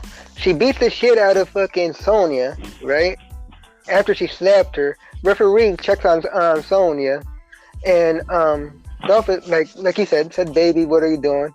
Ball shot. Oh shit! I forgot about the ball shot to him. Yeah. Then was Otis's finisher. In this 1, 2, 3, Otis pins Dolph, and Mandy comes in the ring, and Otis is looking at her. Otis picks her up, and they're right there in the ring. He looks at her, she looks at him, and they kiss. My God, like, this is one of those moments that, like, it needed the fucking crowd because it needed them to pop for this moment. Like, they would have popped for Mandy coming out, and they would have popped for this kiss. Like, it needed to happen, but this was fucking awesome. Like, this was fucking awesome. Like, I loved it. I think I legit almost cried. Love, man. Fucking love. Right? Like, wow, like, he got his girl. That's awesome. And apparently, like, it is his girl now, so, yeah. Weird little thing, Tucker wasn't there. Yes. For one. And, like, he might have got injured on that SmackDown match. Like, that probably be the excuse and whatnot. Yeah. But Otis seemed to be wearing, like, solo gear, even though it said HM for heavy machinery. But, like, it didn't seem like the tag team gear, you know? Yeah, I wouldn't be surprised if they had let Otis with a solo run. Yeah, like maybe I'm looking too much into it, but I noticed it. No, you're not. Like, it's a thing. Otis with a solo run is perfectly fine. I'm alright with that. But yeah, that ending to that Otis match was awesome. To be totally honest with you, now, mind you, I like the main event, and I like the match before the main event and whatnot, right? Mm-hmm. I wouldn't mind if this was the main event. Like I said, like this was one of those instances that the crowd would have like made this a million times better. Because like fireworks and all that. Like everybody loves Otis, and like to see like if they were in the arena and Mandy's music hit, oh my God, do you know how fucking crazy that crowd would have went? And then when she got down there and she helped Otis and they were in the middle of the ring and everybody's watching them and they kissed, the fucking roof would have blew off the place even though there was no roof. It would have pyro would have legit went off. I think like they would have hit the pyro. It would have been that like it would have been that big of a moment. That moment would have like that would have been a WrestleMania moment with like the crowd there. It would have been one of those. Yep. Like it was like it should have. Wow, it was wow. That was one of those moments. I was in the field. Like I literally tweeted that. This match got me in my field. Yes. But yeah, emotions aside, now we're gonna go into other emotion because this was love. Now we're gonna go into rage and revenge, which is Edge going against Randy Orton in the Last Man Standing match, aka the tour of the Performance Center. Yes. Because we legit had a whole round like tour Performance Center. I think we even seen the upstairs of it. Yep, we did. Trivia: how many of y'all knew there was an upstairs to the Performance Center? Not a lot. We didn't. Like, okay, like this, like from here on out, this is the controversial part of WrestleMania for me because everything from here on out, I do have a controversial criticism of. Okay. And this is one of them.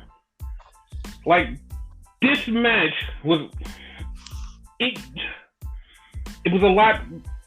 It was a lot. Okay, it was a lot. That's just start there. It was a lot. Well, want me to tell you how much it was a lot by? Mm-hmm. Now, I mentioned in part 1, Braun Strowman and Goldberg was the shortest match in the whole thing, right? 2 minutes and 10 seconds, right? Mm-hmm.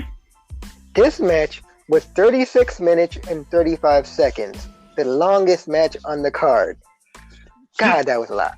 This is why, like, why was this match so long? I understand that they had to fight and they needed to beat the shit out of each other, why was it this long? Like, this literally was like the longest match. They said this was the second longest match in WrestleMania history. Second to the Iron Man match between Bret and Shawn. Like, are you fucking kidding me? Like, I love Edge. I kind of like Randy Orton. This did not lead to go fucking 36 minutes. Like, are you fucking kidding me? Like, and that's not even my controversy of the match. Like, we're about to get into my controversy of the match. Like, they started fighting, and like, well, first off, it started off hot because it literally started off with the way I said it was going to start off. Edge is in the ring, and like Randy's music hit, and he's waiting for him. All of a sudden, Vic goes, "Dude, he's gonna hit him from behind." And I said, like, that would be cool, but there's no crowd, so like it wouldn't be that surprising. And all of a sudden, you see whack RKO. Like, the fuck? Where the hell you come from? Evidently, he was the cameraman. Like, that actually popped me because I knew he was going to hit him from behind.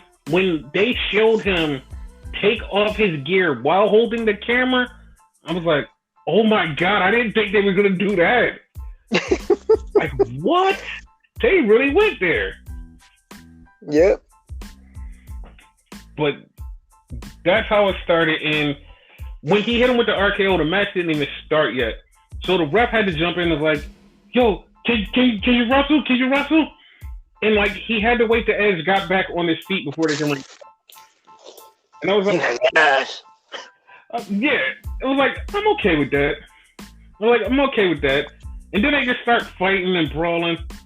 And they were fighting. They went.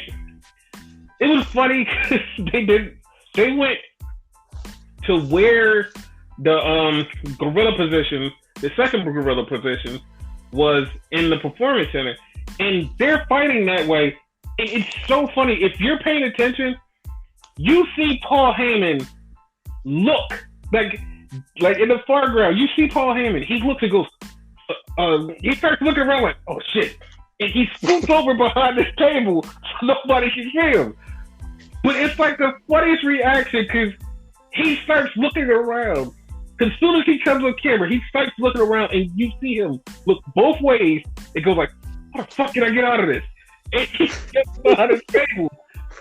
It makes it even funnier because he was sitting on one of these big chairs. And when Randy and them got closer, the chair was completely empty. So you know he jumped on the floor. Yeah. Like, that shit was hilarious. And then they went into the controversial spot. They went into... Now, the funny part is, okay, when we watch these, normally one of us is in delay from the other. So normally one sees it before the other one. He goes, oh no, you're not gonna like this. Like, it's a bad spot. I'm like, what? What the hell are you talking? Oh, okay. Like that was a legit reaction. Like, they did a part in this, and like, I want to say that part of me in my heart of heart wants to go, well, they didn't see the show and they didn't remember like how bad it was, so that's why they didn't do it. Ladies and gentlemen, they did something that fucking Edge was there, and Randy Orton put a harness around Edge's neck and pulled it with some weight equipment. Now, if you don't know, which 2 weeks ago, if you didn't know before 2 weeks ago, it's perfectly fine. 2 weeks ago, they did the Dark Side of the Ring with Chris Benoit.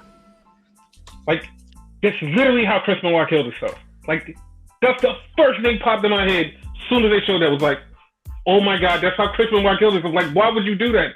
Like, that's fucking wrong. Why would you do that? Like, he just talked about it. Side note, if you didn't watch it, I recommend it. I didn't watch that one. I watched the New Jack one.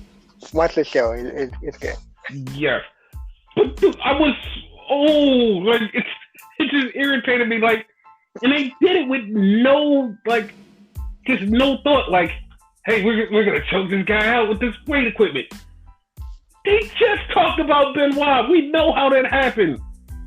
And then some people that tried to defend it was like, yeah, but you know, like, he was just working on his neck, right? No! No! There was other ways they could have done that. Exactly! Like, I'm the one that usually doesn't give a fuck, and that kind of bothered me. So. Yes! It was, like, I was mad. Like, that bothered me. And then... And then factor in, like, as you said, it was on that show, like, not even maybe, like, 2 weeks ago. Mm-hmm. So it was fresh in a lot of people's minds, so... And here's the thing, right? If it was live, I would go, total excuse for WWE. Oh, it was live. They didn't know it was going to happen. This was taped a week ago. Yes. Like, the fuck? Like, you're just going to let it... The fuck? And they let it happen. And, oh, my God, man. They could have easily done a reshoot and whatever, because I'm going to go into something else real quick and whatever. Mm-hmm.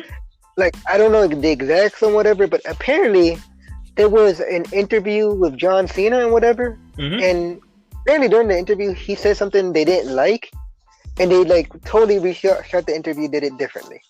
Yeah. You know, man, if they could have done it with John Cena, which he's quote unquote the top guy, neither one of these guys, although they're high up, neither one of them are that guy, you know? Right.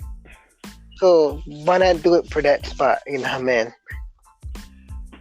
But they went into that fucking spot. Then from there, they finished brawling around this whole entire thing.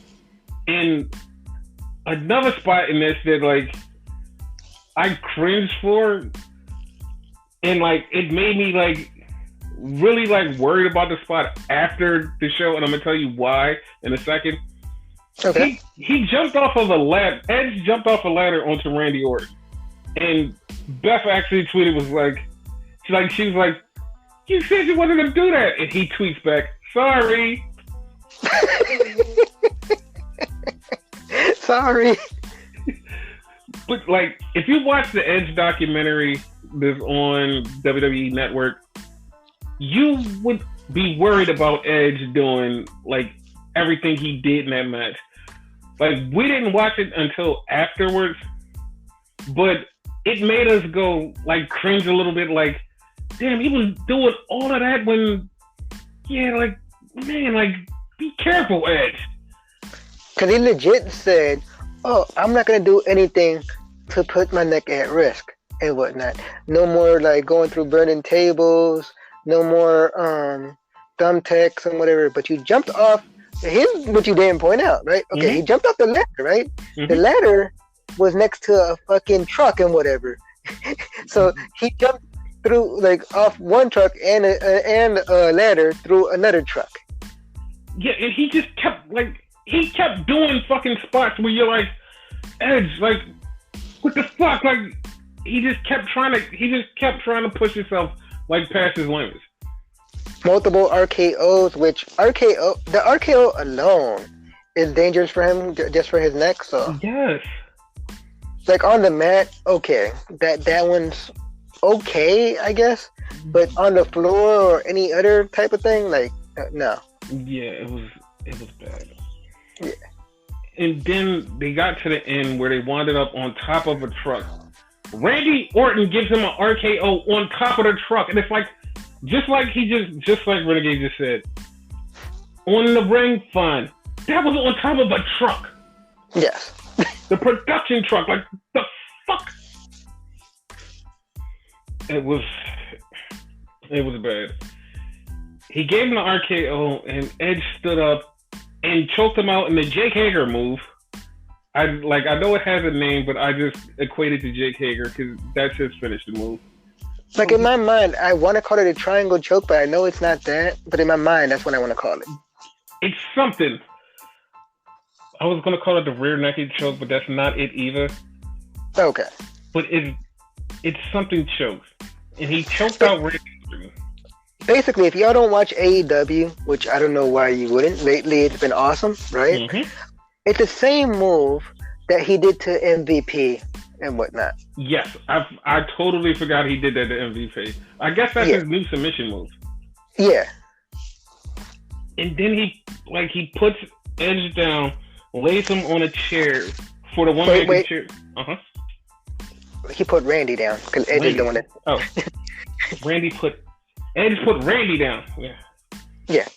On the chair and set him up for the one-man concerto, and Edge is crying, and you just see him mouth something. I want to say he said "I love you," but the referee tried to stop him right before that, and he told the referee, "Shut the fuck up." And he hits him with the one-man concerto, and Randy stays down. We forgot to say this was the last man standing match, by the way. But and by the way, he's not exaggerating. He legit said, like, shut the fuck up. Yes, he literally said, shut the fuck up. They had to bleep it. Yeah. And Randy's down for the 10 count, and Ed starts crying and gets down in Randy's face and says, "I love you," and kisses him on the forehead. And I was like, oh, that's sweet. That's love, but you just killed that man, but you love him. And it's funny, like, on the lead up to WrestleMania, whatever, they were showing old ass matches and whatever, and it was the one match that made no fucking sense to WrestleMania. Now it does, but it didn't, because it was, I forget which Mania it was. I want to say 26? 24. 24? Okay. Where it was Ric Flair versus Shawn Michaels in a retirement match, where if Ric Flair lost, he would like have to retire and whatnot. End came, Shawn Michaels was about to hit the super kick, and you see Shawn Michaels, he's like, "I'm sorry, I love you." So Rick, like, after that, he tells me, like, "Do you think that's ever gonna happen again?" Lo and behold, here we are.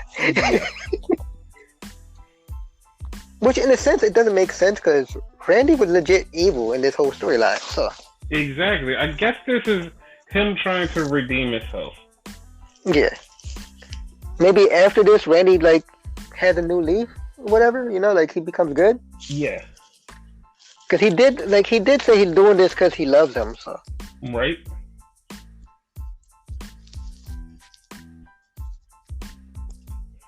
But yeah, that was last man standing. That was the last man standing match. Now, on to another controversial match. Okay. The women's 5-way. First off, fucking Michael Cole said Bayley doesn't have to be pinned to lose the title. I said it last week. I swore this was an elimination match. And it is an elimination match. Thanks, Michael Cole. Yeah.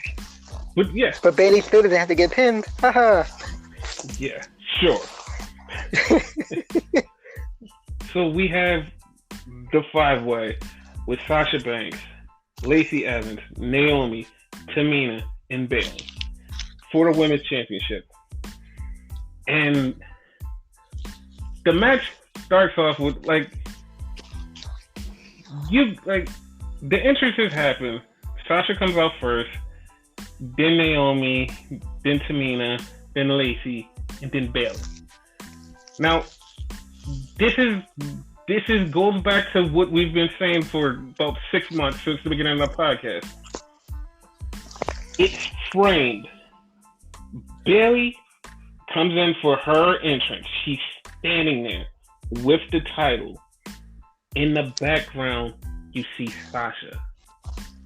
It's framed so beautifully, and you're like, if you don't get it, you're like, okay, why did they frame it that way? It's part of the burn. It's part of the burn. And it's like, as soon as you see that, like, just that cinematic view, you're like, oh, we know where this is going. I'm glad you said cinematic, because, like, it's one of those things you see in movies that kind of, like, psychologically, like, foreshadow psychologically, whatever in the back of your mind, and whatever, like, even if you're not thinking about it, like, you kind of see it. Mm-hmm. Yeah. So the match starts, and Bayley and Sasha are working together to try to beat people up, and it just keeps, like, the match keeps going. Tamina starts kicking ass, and everybody jumps Tamina, and they take Tamina out. They do dog follow the rabbit. Yep. And they take Tamina out.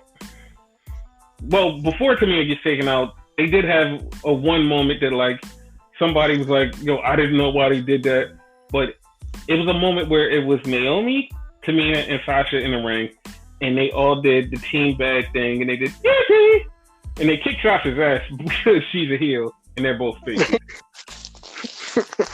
Well, I don't know if Tamina's really a face, but yeah, she's more of a. Yeah, I would kind of consider her a face. You think so? Okay. And then, like, the match was going on. They pinned Tamina because they dogpiled on the rabbit. Then they beat Naomi. So now it's down to Sasha, Lacey, and Bayley. Yeah, Sasha made her tap out. Yes, Sasha made Naomi tap out. Then they start fighting. Lacey and Sasha and Bayley, they all start fighting. It's a corner move where Bayley goes for a knee. And Sasha's holding Lacey. Lacey pulls Sasha right in the way, and Sasha gets kneed by Bayley. And Bayley's like, "Oh, my bad, dude," but then she almost gets rolled up. And Bayley's fighting Lacey. Sasha comes back in the ring and pushes Bayley like, "Dude, what the fuck?" Like, she didn't say what the fuck, but like, you know. Yeah, you have to point that out after the itch thing. Yeah. She didn't legit say what the fuck. Yeah, she said, "What the hell?" And she pushed her, and like, Bayley was like, "Dude, I would never do that to you." And Bayley starts trying to convince her to, and like, Sasha's like, no, why would you do that? She's getting angry, and Sasha's getting closer and closer to punching Bayley. Just as she goes to punch her, fucking Lacey comes in for the women's right. Bayley pushes Sasha out the way, and Sasha, she looks like, "Oh shit, you saved me."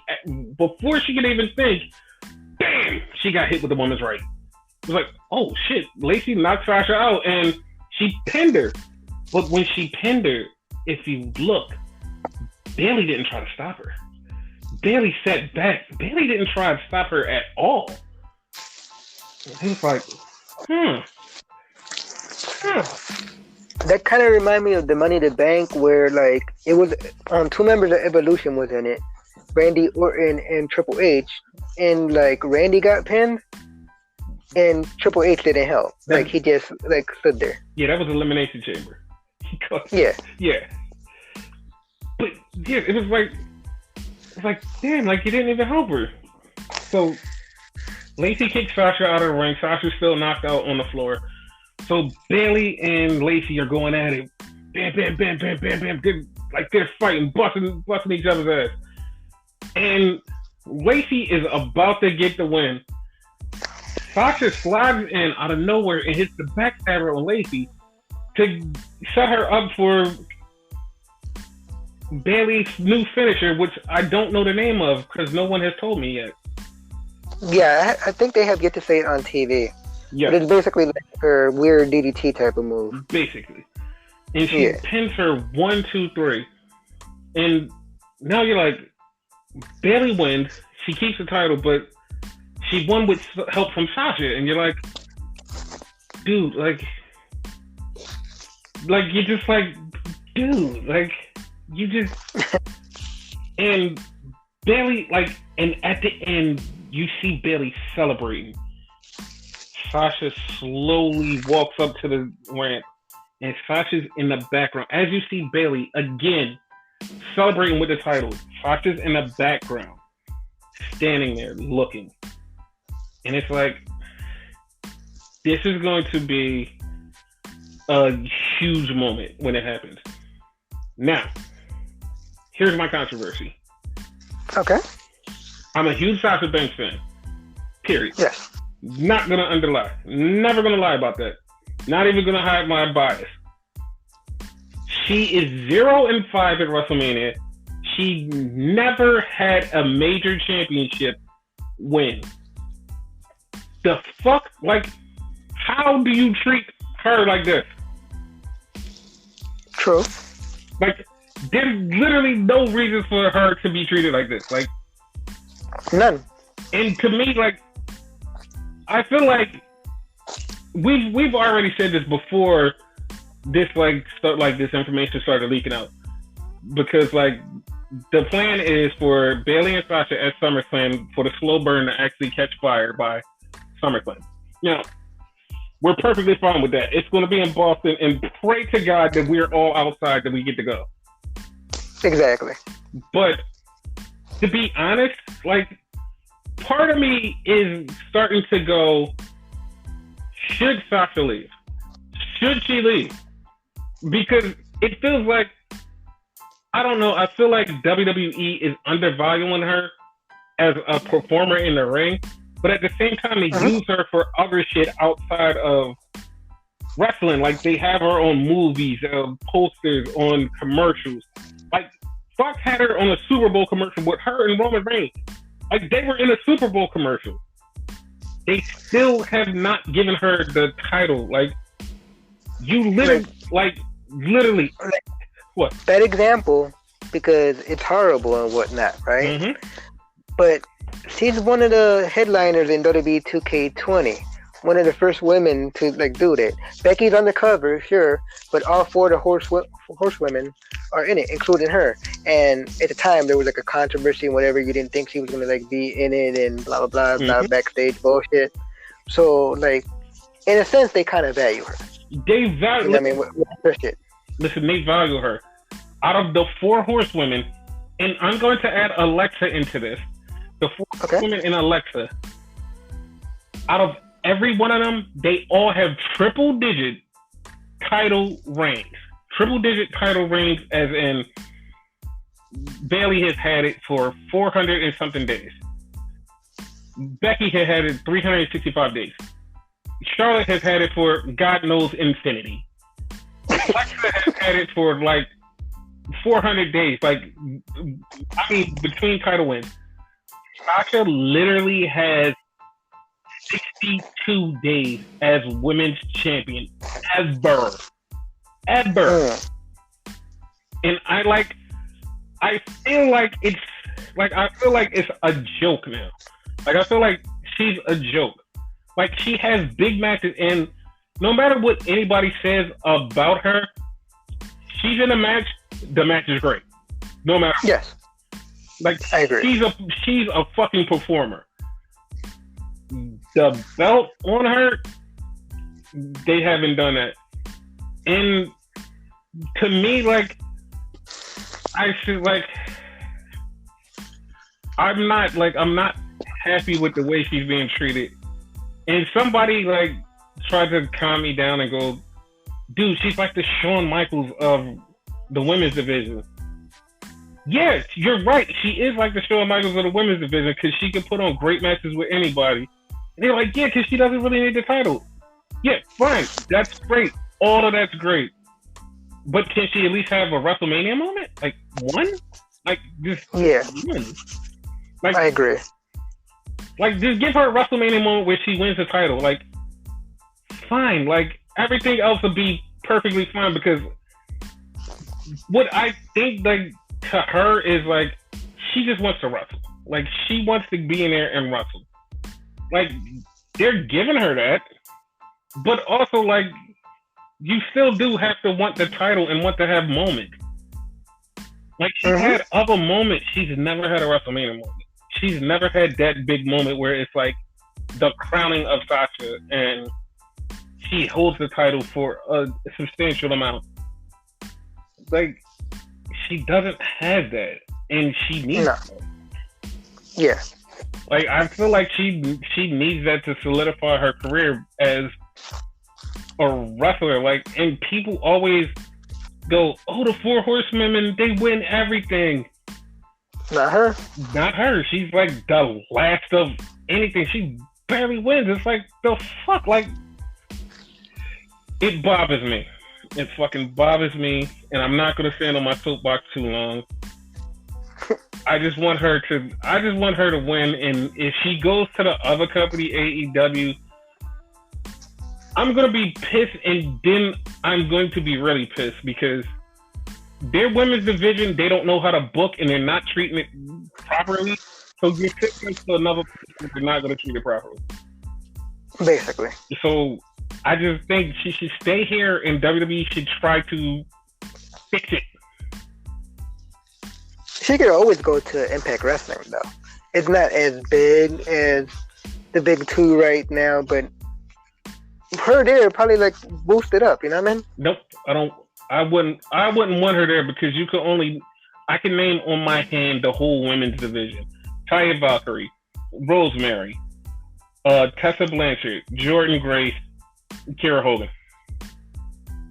Oh, and Sue Young. Don't forget Susie. It's Sue Young. Yep, see, that's 6 people. That's literally their division. That's it. I think there might be more, but okay. But no one like you could like think of off the top of your head. So like that's okay. But okay, like my turn to talk on this. Okay. Anyway, I agree with you to a point. Okay. Right? She's been shitted on, right? Mm-hmm. Now, should she leave? As of right now, no. Yes. Because if she wins at SummerSlam, which is like her hometown and whatnot, second best thing. Like she deserves a WrestleMania thing. If she wins at SummerSlam, she has a big possibility at winning the next WrestleMania. Which then it'll be more grandiose. We'll have the crowd back and whatnot, you know. No, I'm sorry, but I'm sorry to cut you off. To me, if she wins at SummerSlam in Boston in front of her hometown, that's bigger than Mania to her. Like you won in your hometown, which they barely let you do, and you win the title against Bayley, and y'all have like a great match, which will benefit SummerSlam. We're calling it right now. Like that's a moment that's like bigger than WrestleMania. Yeah, and like for us and like I guess pure wrestling fans, it's like long-term storytelling. You know what I mean? Yes. If you pay attention, it's long-term storytelling. Yes. Like this is a long time coming and whatnot. This is like I'm gonna go like pretty far, but not that far. This goes back. Let's say Dr. Shelby. This should have happened back then. Yeah. You know, but if she wins the title, then no, don't leave and whatever, because then you're gonna have your great moment there, maybe your greatest moment, and then after that, you're gonna have your WrestleMania moment, which again I agree with. She's due for. You know what I mean? Right. Now, if they go to SummerSlam, or if they don't even go to SummerSlam, and she loses, leave, get out. Yes. You know, pack your bags. You know what I mean? Yes. Go to Impact Wrestling. Don't go to AEW because, as Vic said, they don't know how to fucking like handle their women. Or I mean, she can always go to Japan. Oh, yeah. That too. Stardom or something. Stardom does have a lot of money. They're owned by New Japan's home company. I mean, come on, it'll be perfect. I mean, or if you just wrestle and you don't care about the glitz and glamour, you know what I mean? There's always NWA Power when that starts up again. Yeah. But I mean, I would love to see her in Stardom versus Mayu Iwatani. Like, or Tom Nakano, or Hana Kimura, like Bea Priestley, Jamie Hayter. Oh my God. Like all of the Dre matches over there would just be great, but we'll wait and see. Plus, there's stuff like Mexico. Yes, there like is. Triple A, CMLL, stuff like that. You know. Yep. There's places she can legit go. Yes. So like she wouldn't like disappear and classify herself as obsolete. Obsolete.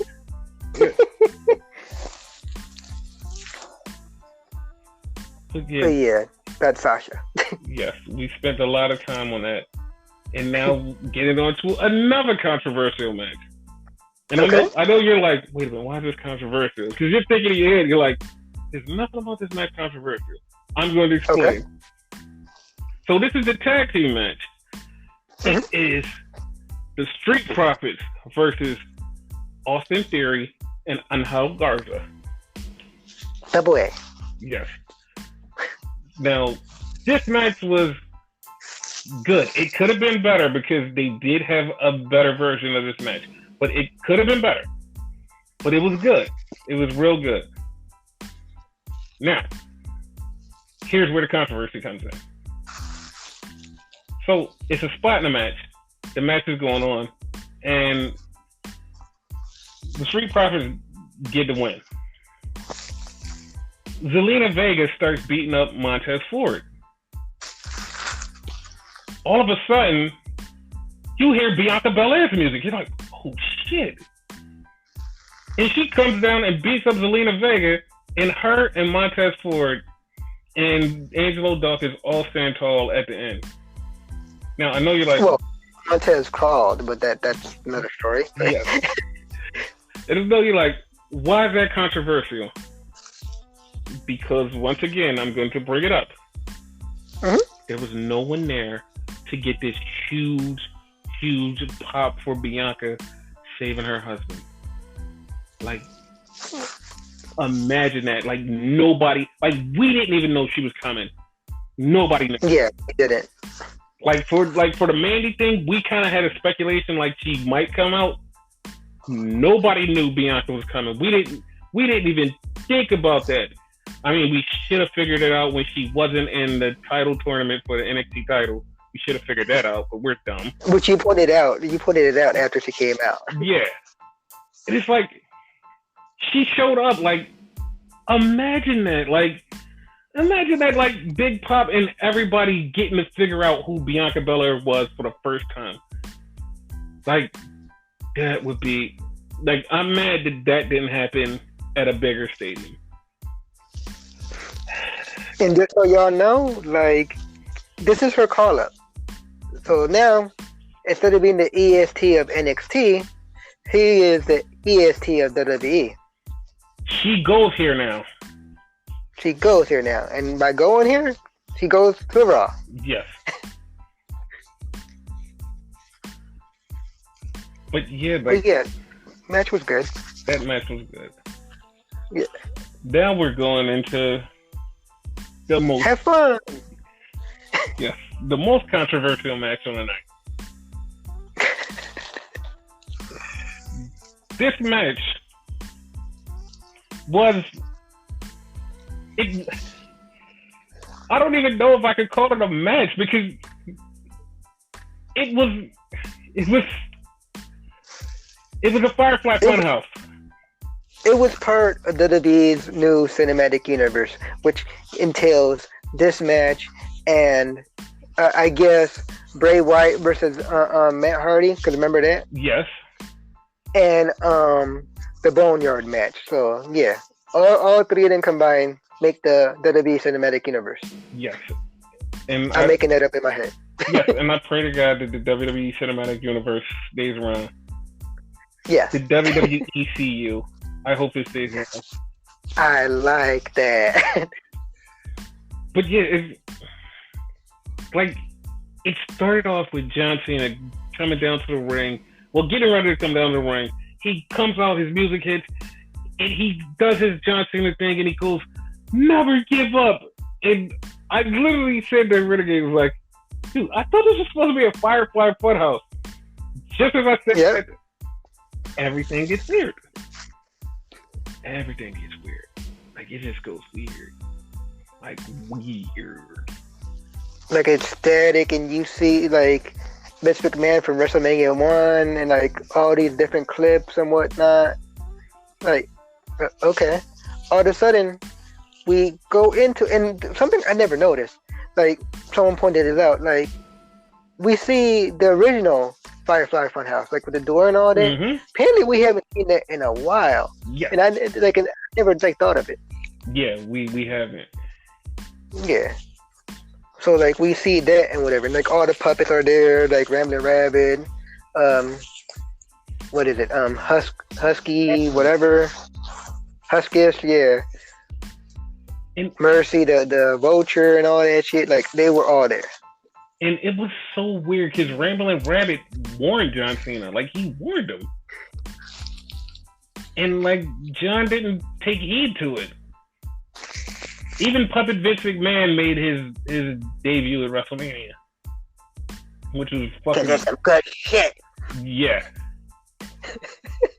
He legit said that too. He literally said good shit on WrestleMania. Like not even joking. WrestleMania was not like PG this year. Not at all. And it was so fucking like so he's waiting there like wait, so okay, after the John Cena thing, whatever, when he appeared and whatever, we're in the Firefly Funhouse and like Bray's doing his whole promo thing and whatnot. He leaves through the door. I think that's the first time ever we've seen him go through the door. Yes. And whatnot. It was. And all of a sudden, John Cena appears in the Firefly Funhouse. So that's how you got your answer. And like they're all talking to him and shit like that. As you said, Rambling Rabbit warns him and whatnot. He goes to the door, and I'm not quite sure about this. I think it just goes all dark, or maybe there was like another transition. But no, like, it went dark because that's when the Vince McMahon puppet came up and told him about the ruthless aggression. Yeah, he told him to show ruthless aggression or he's fired. Yes. So, go ahead. And then they played the Kurt Angle clip with him basically calling out anybody to show ruthless aggression. But Bray Wyatt was doing it at the same time in the ring as the Kurt Angle thing. It was cutting in between both of them. And then John Cena's original music hits. And he comes out in his ruthless aggression gear, and he gets in a ring to challenge Kurt Angle / Bray Wyatt. It's like what? Like how is this happening? Now the original one, Kurt Angle is basically like, "What do you have that like have you worthy to fight me?" John Cena's like, "Ruthless aggression." It slapped the piss out of him. This one went different. Yeah, he tries to slap Bray Wyatt, but Bray disappears. He sees Bray Wyatt again, ruthless aggression, slaps him, tries to slap him again, and he just disappears. He tries to slap him one time, and Bray looks at him and goes, "You can look, but you can't touch." Does the hip swivel and everything. I legit popped and was like, "This is the greatest thing ever." What the fuck? Like, wow. And he kept slapping at him, and he basically told John, was like, I don't remember what he said exactly, but he was like, something about a failure, and like, then he disappeared, and it was like, okay, what's happening? And then we went back to Saturday night's main event.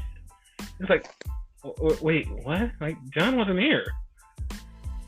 And then we saw Mercy the Buzzer and I forgot what they called him. It was like Vince something. And it's like, wait, what? The puppet, basically. Yeah. And I was like, wait, what? Like, what's happening? And Bray's cutting his promo about being something, and then like John Cena comes out, and he calls him Johnny Longmeat, by the way, and that's like, okay, that was an inside joke. And John Cena just starts pumping iron, and you realize it's about him failing as a bodybuilder. It's like, fuck. Like, I didn't realize that at first and whatnot. So when I heard that's what it was, I was like, it makes sense now. It was like, I get it, but like it was so weird. And in that era, that basically was like the Hulk Hogan era, they were all basically bodybuilders at that point too. So yes, but that's why they had the blue cage and all that shit too. But here's why it was so weird. It was like, why? Like I know it was his greatest failures, but like that wasn't such a great failure, right? No, he pretty much failed at that. I mean, yeah, he wouldn't be here if he didn't fail, but you know. Yeah. But that's why he transitioned to this. Yeah, and then it went back to normal, and he came out with his rapper gimmick. I was like, wait, before that though, right? Mm-hmm. Like, John Cena came to his senses again, tried to beat the shit out of fucking Bray Wyatt, but he couldn't lift his arms. Yeah. And then it transitioned to the fucking, like, SmackDown. Yeah, to the hip-hop John Cena. And he You see the fucking SmackDown fist in the background? That also popped me. Was like, the fist came out. I was like, yes. And then, like, he's cutting his rap promo on Bray Wyatt, and he's basically... And Bray was like, yeah, well, you're your biggest failure. And it's like, how was he a failure here? He got over it. Then it was like, oh, his rap career, he failed. Oh, that sucks. Because if you don't know, John Cena actually tried a rap career. Actually has an album out there. Some of us bought the album. Some of us bought the album, yes. Not me, by the way. Way to throw me under the bus. But yeah. But yeah, like John Cena had like an inspiring rap career, which if you notice in interviews, he goes back and forth with it. Sometimes like, oh yeah, I really did write the raps. Other times he's like, no, I didn't. They did it for me. Yeah. You ever notice that he goes back and forth with it? I don't know why. Like this, like I guess like sometimes he wants to distance himself from it, but at the same time he wants to sometimes claim it. Yeah. So that kind of explains it. You know what I mean? Like he wanted to do it and like it failed. So yeah. And then like he tries to attack Bray again. Bray disappears. So then it cuts to WrestleMania 30 where Bray is at the WrestleMania 30 Bray. And it's like, what? Like, and it was something that happened that you pointed out that I was like so mind blowing. Because Bray had the hair and everything, and you went, dude, he's like, he got the hair back. I was like, wait a minute, he didn't have hair earlier? Like, what does his hair look like now? I was because he had a ponytail. Yeah, I was so confused. Like he had the Bray Wyatt locks in, and it kind of weirded me out. I was like, wait, so what hair does he have now?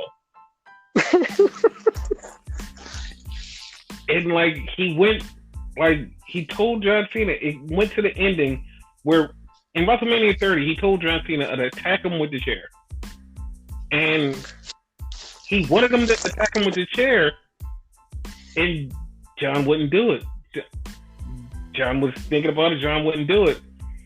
Because he told him, like in the promo, not the exact words, but somewhat, right? Mm-hmm. He was like, you're supposed to be a man of the people. You're supposed to listen to people. And at the time, Bray was so over. Like, everybody would sing his praises. He's got the whole world in his hands. Like, he would, like, fucking, like, dictate the fans singing it and whatnot. Mm-hmm. That should have been Bray's like shining achievement. He should have been like the ultimate face right there, and like John should have went heel. It didn't happen. And John swung at him, and he missed, and it transitioned to something that like it went weird because like when it transitioned, it was like, what the hell does this have to do with anything? It transitioned to Bray turning into Eric Bischoff, and it was like, what? Like, wait, you're not Eric Bischoff. What does this have to do with anything? And he had on the red NWO shirt, which was canonically wrong. Yes. Because Eric never wore a red shirt. Sorry, Bray. And, like, he calls out Hollywood John Cena.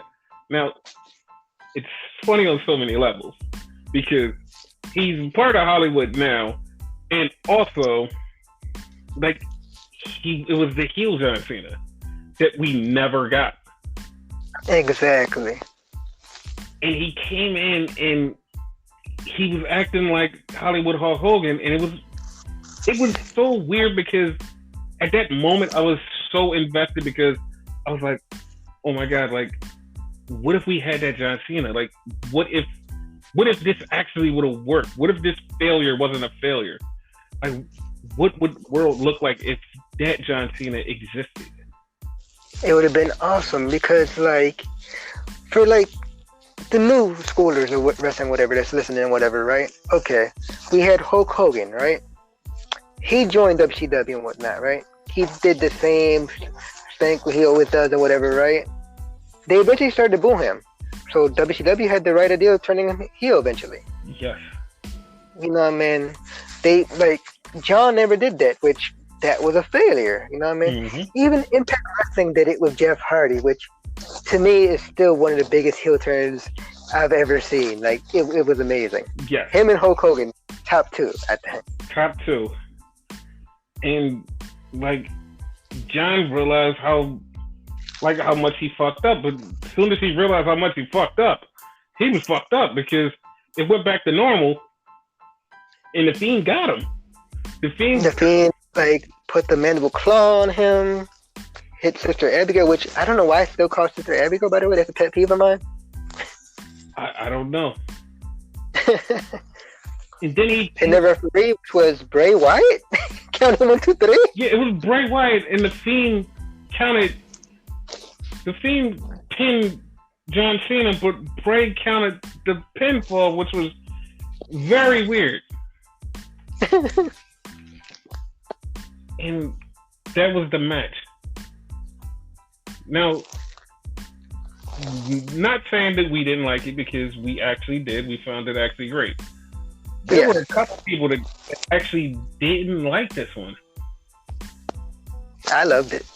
Yeah, they didn't like it. The reason that I think they didn't like it was because of the different cuts and the different things going on that if you weren't paying attention and so into it, you wouldn't have got it.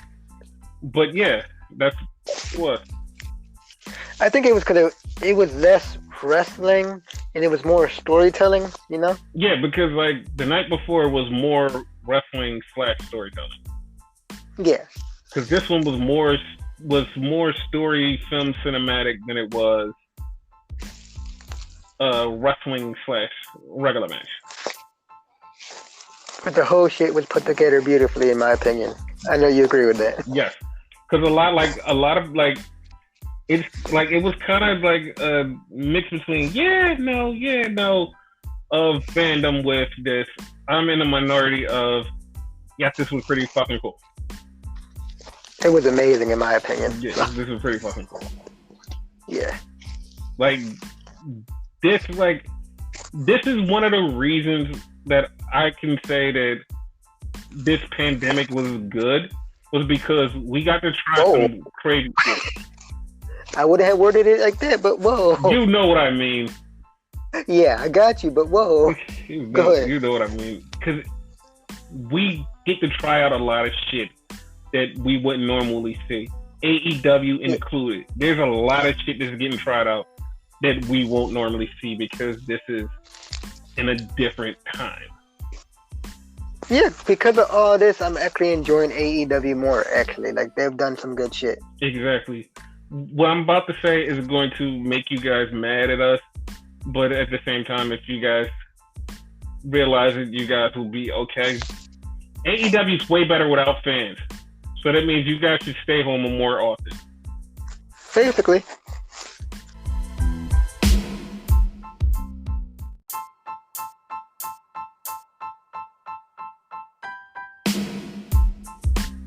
So now we only have one more match, question mark, for WrestleMania. Yeah.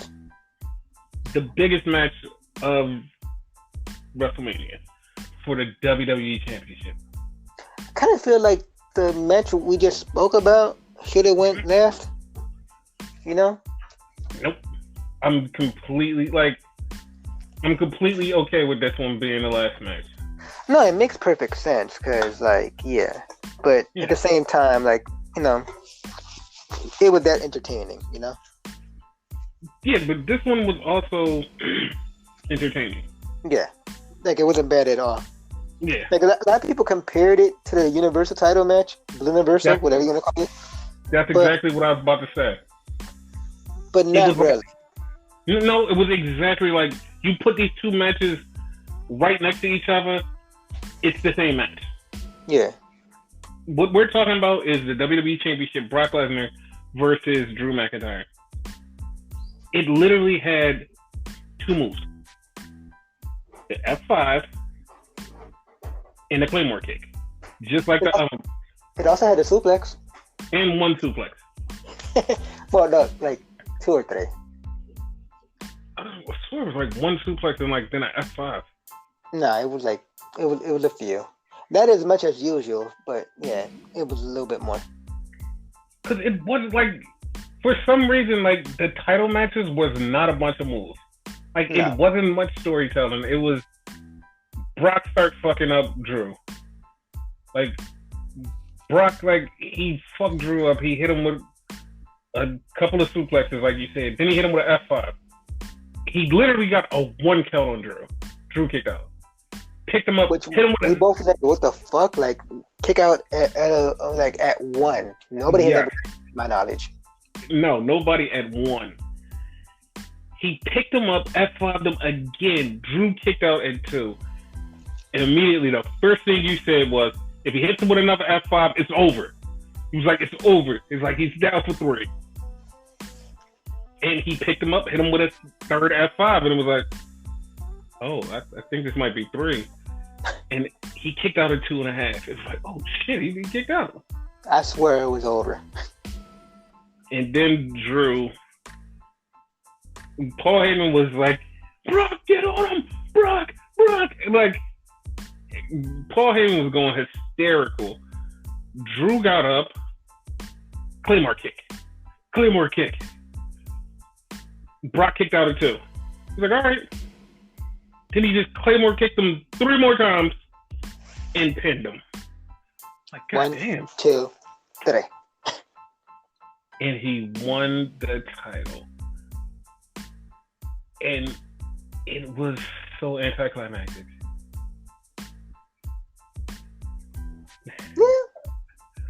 Like, it's like we pop because we love Drew, but at the same time, it's like you don't get the pyro, you don't get the pomp and circumstance, you don't get the fans cheering you on.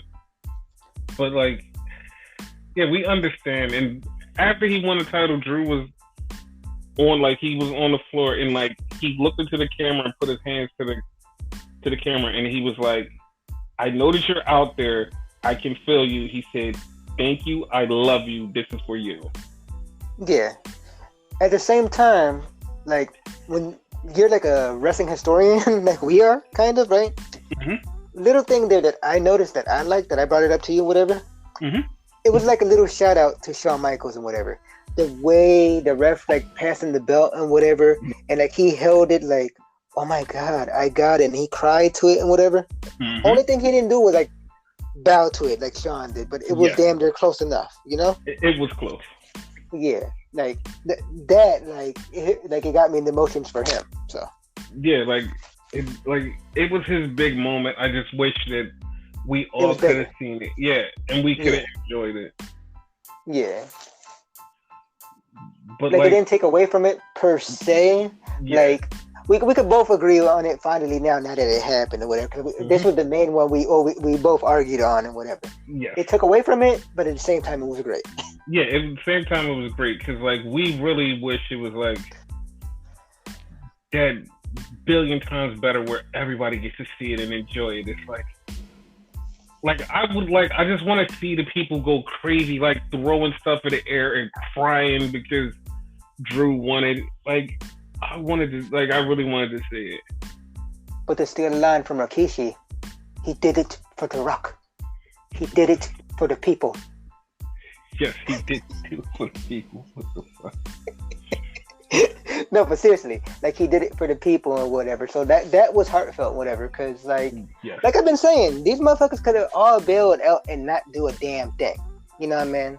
And like care more about their well-being because they're putting themselves more so now than ever. They're putting themselves on the line for our entertainment. You know what I mean? Yes. So you know what I mean? You gotta commend every single one of them, even the Elias and King Corbin match, you know what I mean? Because they didn't have to do it. It was a crap match. You know what I mean? It was the shittiest match in the whole fucking show, probably. Yeah, they needed to let people go to the bathroom in their own house. You know, like Goldberg. You know what I mean? I give him credit. You know what I mean? At his age, he probably shouldn't be going out there, but he did. Not at all. He shouldn't be.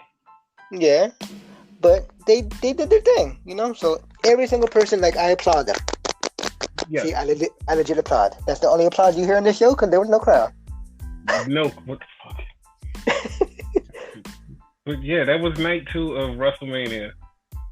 Like, but wait, there's more. There was a night 3. Yes, Technically. it should have been technically night 3. Even though it happened after WrestleMania, it was still technically night 3 because it didn't show up until Monday Night Raw.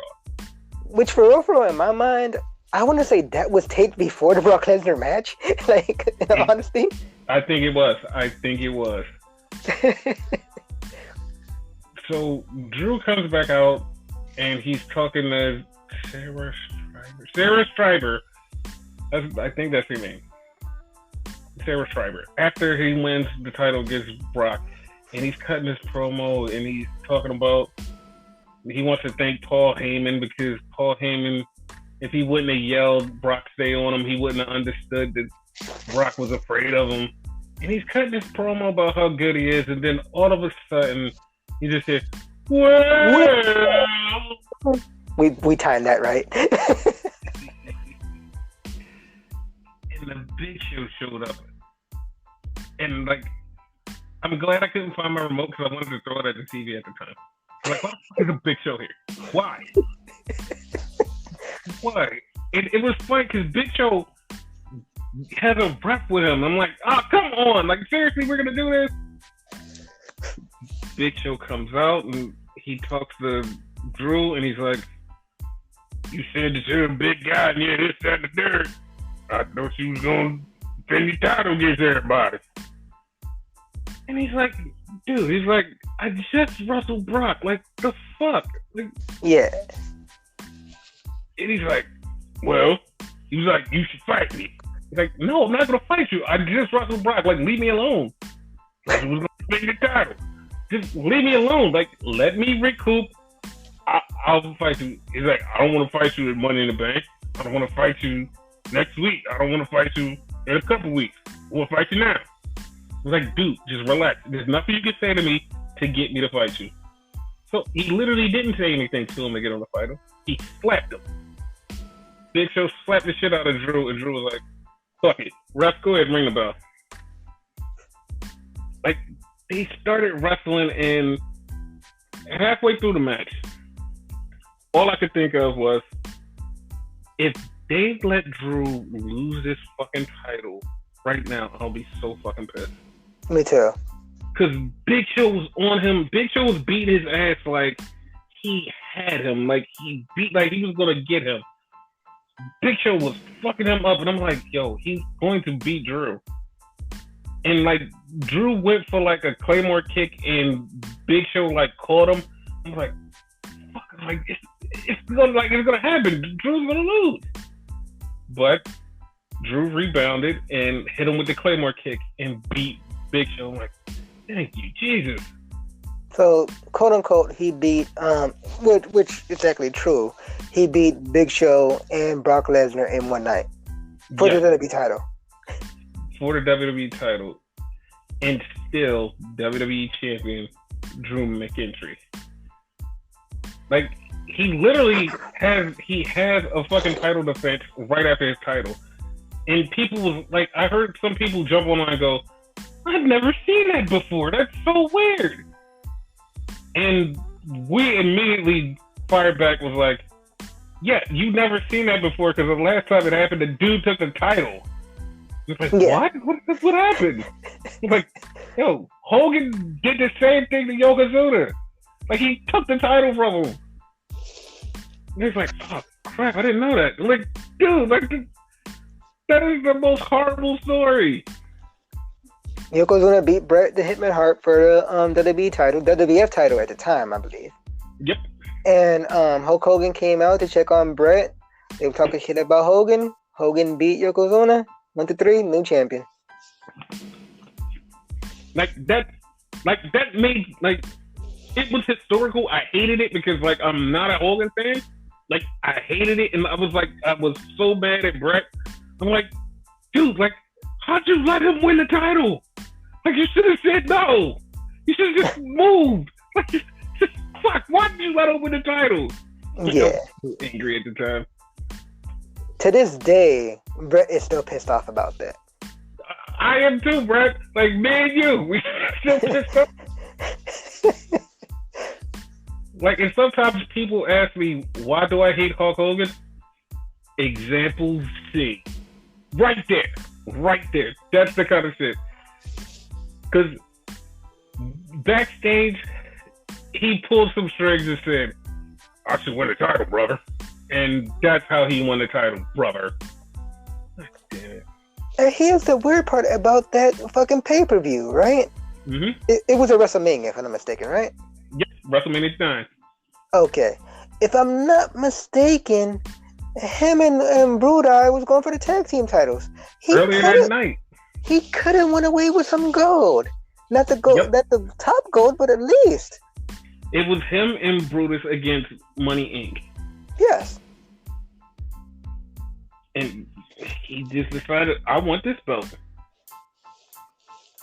Because if I'm not mistaken, like, up until then, he's never had a tag team title. He eventually got one, which was weird, but yeah. Yeah, he never had a tag team title at that point. Yeah.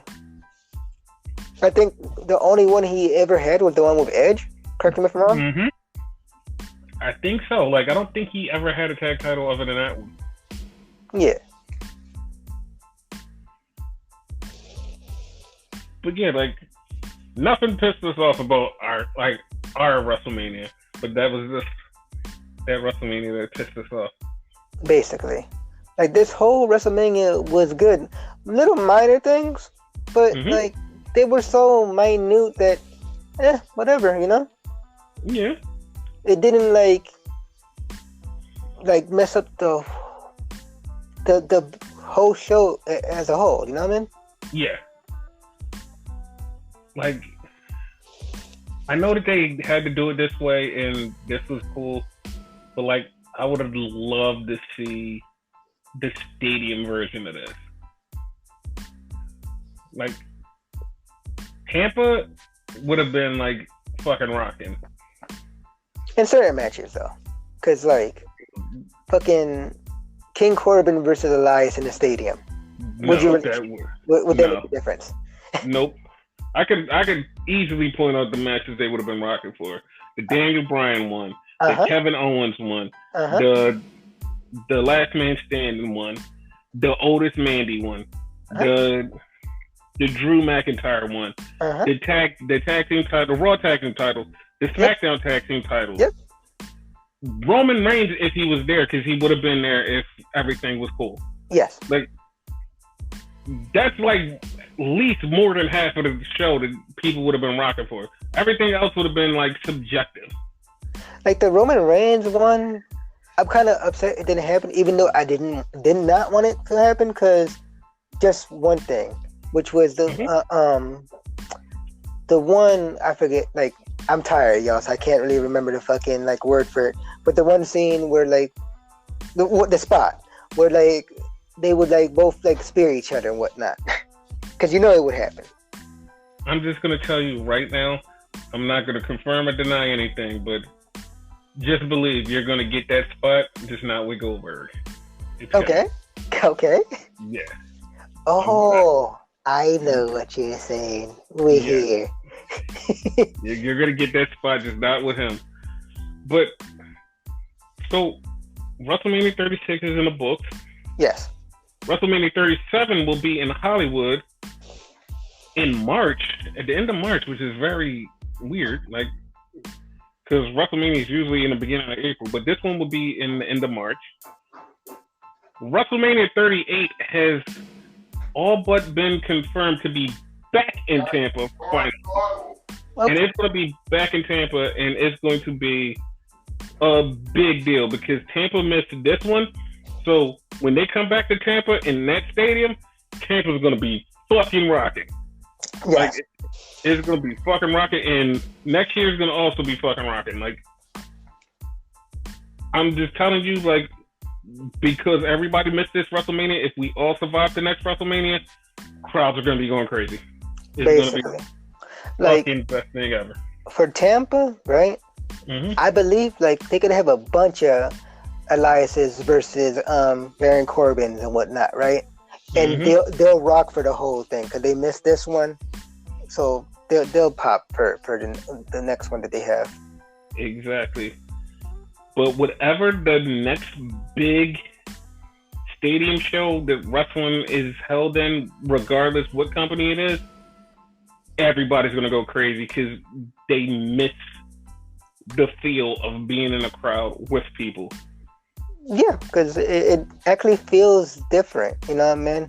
Like, it didn't hit me until WrestleMania, like how different it actually is. You know? Yeah. Because I've enjoyed SmackDown and NXT. Raw, I felt a little bit. So yeah. Mm-hmm. Yeah, like Mania it just felt different. Like it hit you like fuck. Like we're in this spot. But when everything gets back to, I want 2 documentaries from like WWE, and I hope that they can pull this off. I want the documentary of this WrestleMania and how everybody felt being stuck and going through this thing in this pandemic. And then I want the story of the first show back. Yeah. I want to get all of the wrestlers feel, because I know it's going to be a shit ton of them that when they get there, like when they get to see the people for the first time and they haven't seen them in a long time, they're going to fucking get goosebumps and lose their shit because they miss us. Like, no matter what anybody says, wrestlers fucking need us because they feed off of us. Like their energy, they get it from us. And they feel that. Like, they love being in the ring, but they need us more. That's why Undertaker's still doing it today. You know what I mean? Because he needs that. It's like a drug. Yes, he needs a rush of that crowd. And, like, without the crowd, it's there, but, like, we're doing our job, but we need you people. And now, like, at this time, it just feels, like, worse than ever. Like, some of them, like, have even expressed how they miss us. But when they get to see us again, it's going to be a whole different feel. That's why, like, in the same subject, we've been discussing this for the longest and whatever. I said they're doing it for us and whatever, because WrestleMania is the biggest one, right? Mm-hmm. Right now, we're due for a break, I think they need a break. Like, they need to stop wrestling for their sake, you know what I mean, their health. And I'm speaking as a fan for them, you know what I mean? Right now, the next show is going to be Money in the Bank. Personally, I could do without Money in the Bank right now, for their sake, like being like as a human, you know. Me and you personally, we can do without it, but I don't think the old man is going to let it happen. And that is fucked up, you know what I mean? And in a sense, it's fucked up, and it's kind of like a catch-22. Like, now I'm on the other side, like the way you was arguing with it and whatever. I'm on the other side and whatnot. Like, we don't need it, you know what I mean? Like, we got our big WrestleMania and whatnot, without the crowd and whatever. Like, they entertained us and whatnot, you know. Now you're just putting your like selves at risk for no apparent reason. Like, Money in the Bank compared to WrestleMania. Like, Money in the Bank is a big pay-per-view. Don't get me wrong, but it's not shit compared to WrestleMania. Yeah, it's not. Like, ain't no other show anywhere bigger than WrestleMania. Maybe fucking what is it called? You're the bigger fan of it. Wrestle Kingdom? Wrestle Kingdom, yes. Yeah. Maybe that comes close. But like you said, you tell any wrestling fan what's the biggest show, first thing that probably pop in their mind, if they don't know about New Japan, of course, is WrestleMania. Yeah. Yeah. Like if in 5 years WrestleMania is still WrestleMania, imagine that every wrestling company actually gets to perform on WrestleMania. Like, every wrestler's dream stepping in this business is to perform at WrestleMania. Every wrestler's dream, I don't give a shit what company you work for, where you work for, your dream is to work at WrestleMania. Yes. Imagine in 5 years that the lines are crossed and everything is blurred. And any wrestler, every wrestler can get a shot at stepping at WrestleMania. I don't give a fuck if you work for AEW, Impact, whatever. They say you can work one WrestleMania. What? I can do what? What? WrestleMania? That's been my dream forever. Wait, we can do this? Yep. Because me and you actually discussed it off the podcast and whatnot, right? Like, it kind of be like what we always wanted as a Worlds Collide, which we actually have that show in WWE right now, but it's not really what we want. You know what I mean? Yes. It can be like an actual Worlds Collide and whatnot. And yeah, like, look at the name of the show, WrestleMania. It's not called WWE Mania, which now that I said that, they could probably try to change it. But yeah. I hope that, like I said, in 5 years, we get the WrestleMania with everybody. Yes. Like I agree with you. I don't care what show they're on. Yes, I don't care what company you work for. You hear the words WrestleMania, and I get to work there. Everybody has dreamed of that since they were little kids stepping in this business. If you ever step foot in a wrestling business, your dream is to be on a WrestleMania. I don't care if you want to main event it or not. You just want to be at WrestleMania. In 5 years, I hope everyone gets that chance to be on WrestleMania. Because, like, you know, I'm not going to reveal our ages here, but we're old heads. We've been watching wrestling since we were 5. Well, in my case, 5. I think you were younger, right? Yep. And whatnot. And, like, we know damn near everything there is to know about wrestling, but there's still stuff that we're learning and whatnot. I just learned about a new guy that's going to be in MLW called Pagano. You know what I mean? He wrestled in AAA, was it? Yep, AAA.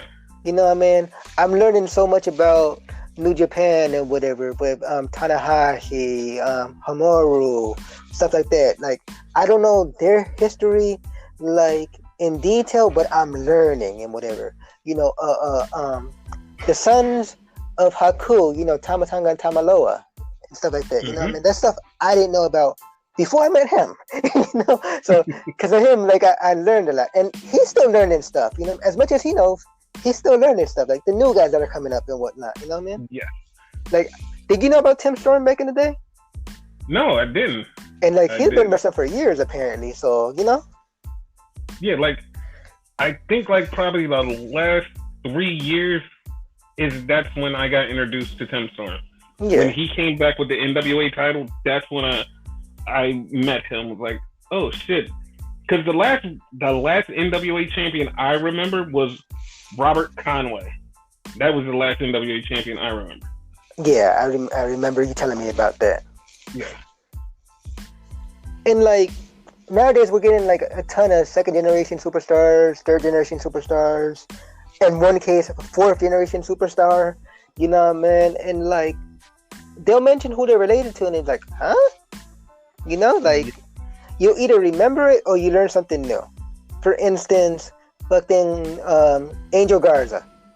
He is him and Humberto Carrillo are Hector Garza's nephews. Yep. If you don't remember him, he's from WCW. But then you have someone like Alberto Del Rio or El Patron, right? I don't know. I'm not quite sure. You probably could remind me. It's his father or uncle, right? It's his uncle. Which is Dos Máscaras. I never heard of him before. Mil Máscaras. It's Mil Máscaras? Who was Dos Máscaras? That was his brother. His brothers, okay. Yeah, because I was about to mention that. Like, his brother wrestles too, and I didn't know. I just learned about Blue Demon, and that's how you pronounce it. Yeah. Dr. Wagner, you know, so... Yeah, wrestling's beautiful. Yes, wrestling is beautiful. But it would be even more beautiful if your ideal comes to fruition. Imagine putting, like, people who really deserve to be in the Hall of Fame, and they're not in there just because they never worked in WWE. Like, I don't doubt he's not going to be in it ever, because I think he will be, right? Great Muta, one of your favorite wrestlers of all time. I'm going to put it to you like this. Great Muta is going in the Hall of Fame next year. I can't spoil why he's going in the Hall of Fame, but he's going in the Hall of Fame next year because there is a big, huge reason why he's going in the Hall of Fame next year. He's going to the Hall of Fame next year. Yeah. Like, I'm just telling you right now, by the end of this year, when we record a podcast and I reveal some stuff, you're going to be like, oh, shit. And I'm going to be like, yep, that's why somebody's going in the Hall of Fame next year. But so, you get what I'm saying, though. You know? Mm-hmm. But, yeah. And, like, I just, like, as you just said, the Hall of Fame, like, I just remembered, like, Jushin Liger, he was supposed to be coming over for the Hall of Fame this year. And, like, he's, like, they still haven't announced when they're going to do the Hall of Fame, the proper Hall of Fame. Yeah, there's also a matter of British Bulldog, which he was, like, due for that shit, D.H. Smith, or what they call him now? Damn, I forgot his name now. Davey Boy Jr.? Mm-hmm. Yeah, that he was gonna be there, like, except for his father and shit. Mind you, he's an MLW guy, so in a way it's kind of weird, but yeah. Yeah. Well, I don't know how much longer he's gonna be in MLW. Just throwing that out there.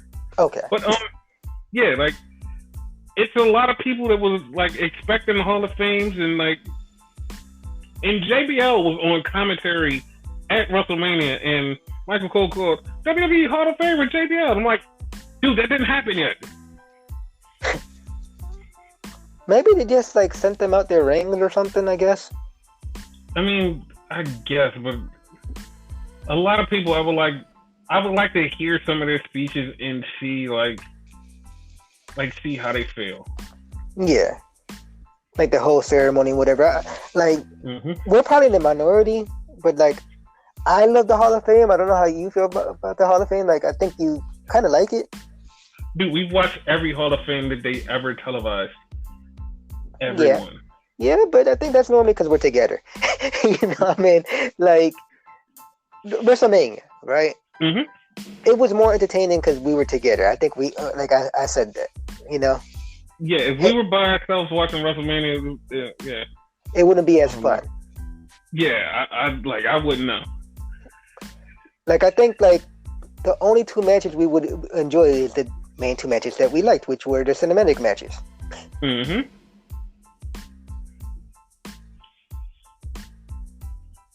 So, yeah, like, wrestling's like a family sport. Basically. And with that being said, our podcast was too big for one podcast. So, this is the WrestleMania version of the podcast. We're going to have our normal one on when we normally have it. So, yeah. And we're going to get into a lot of stuff that we didn't get into here.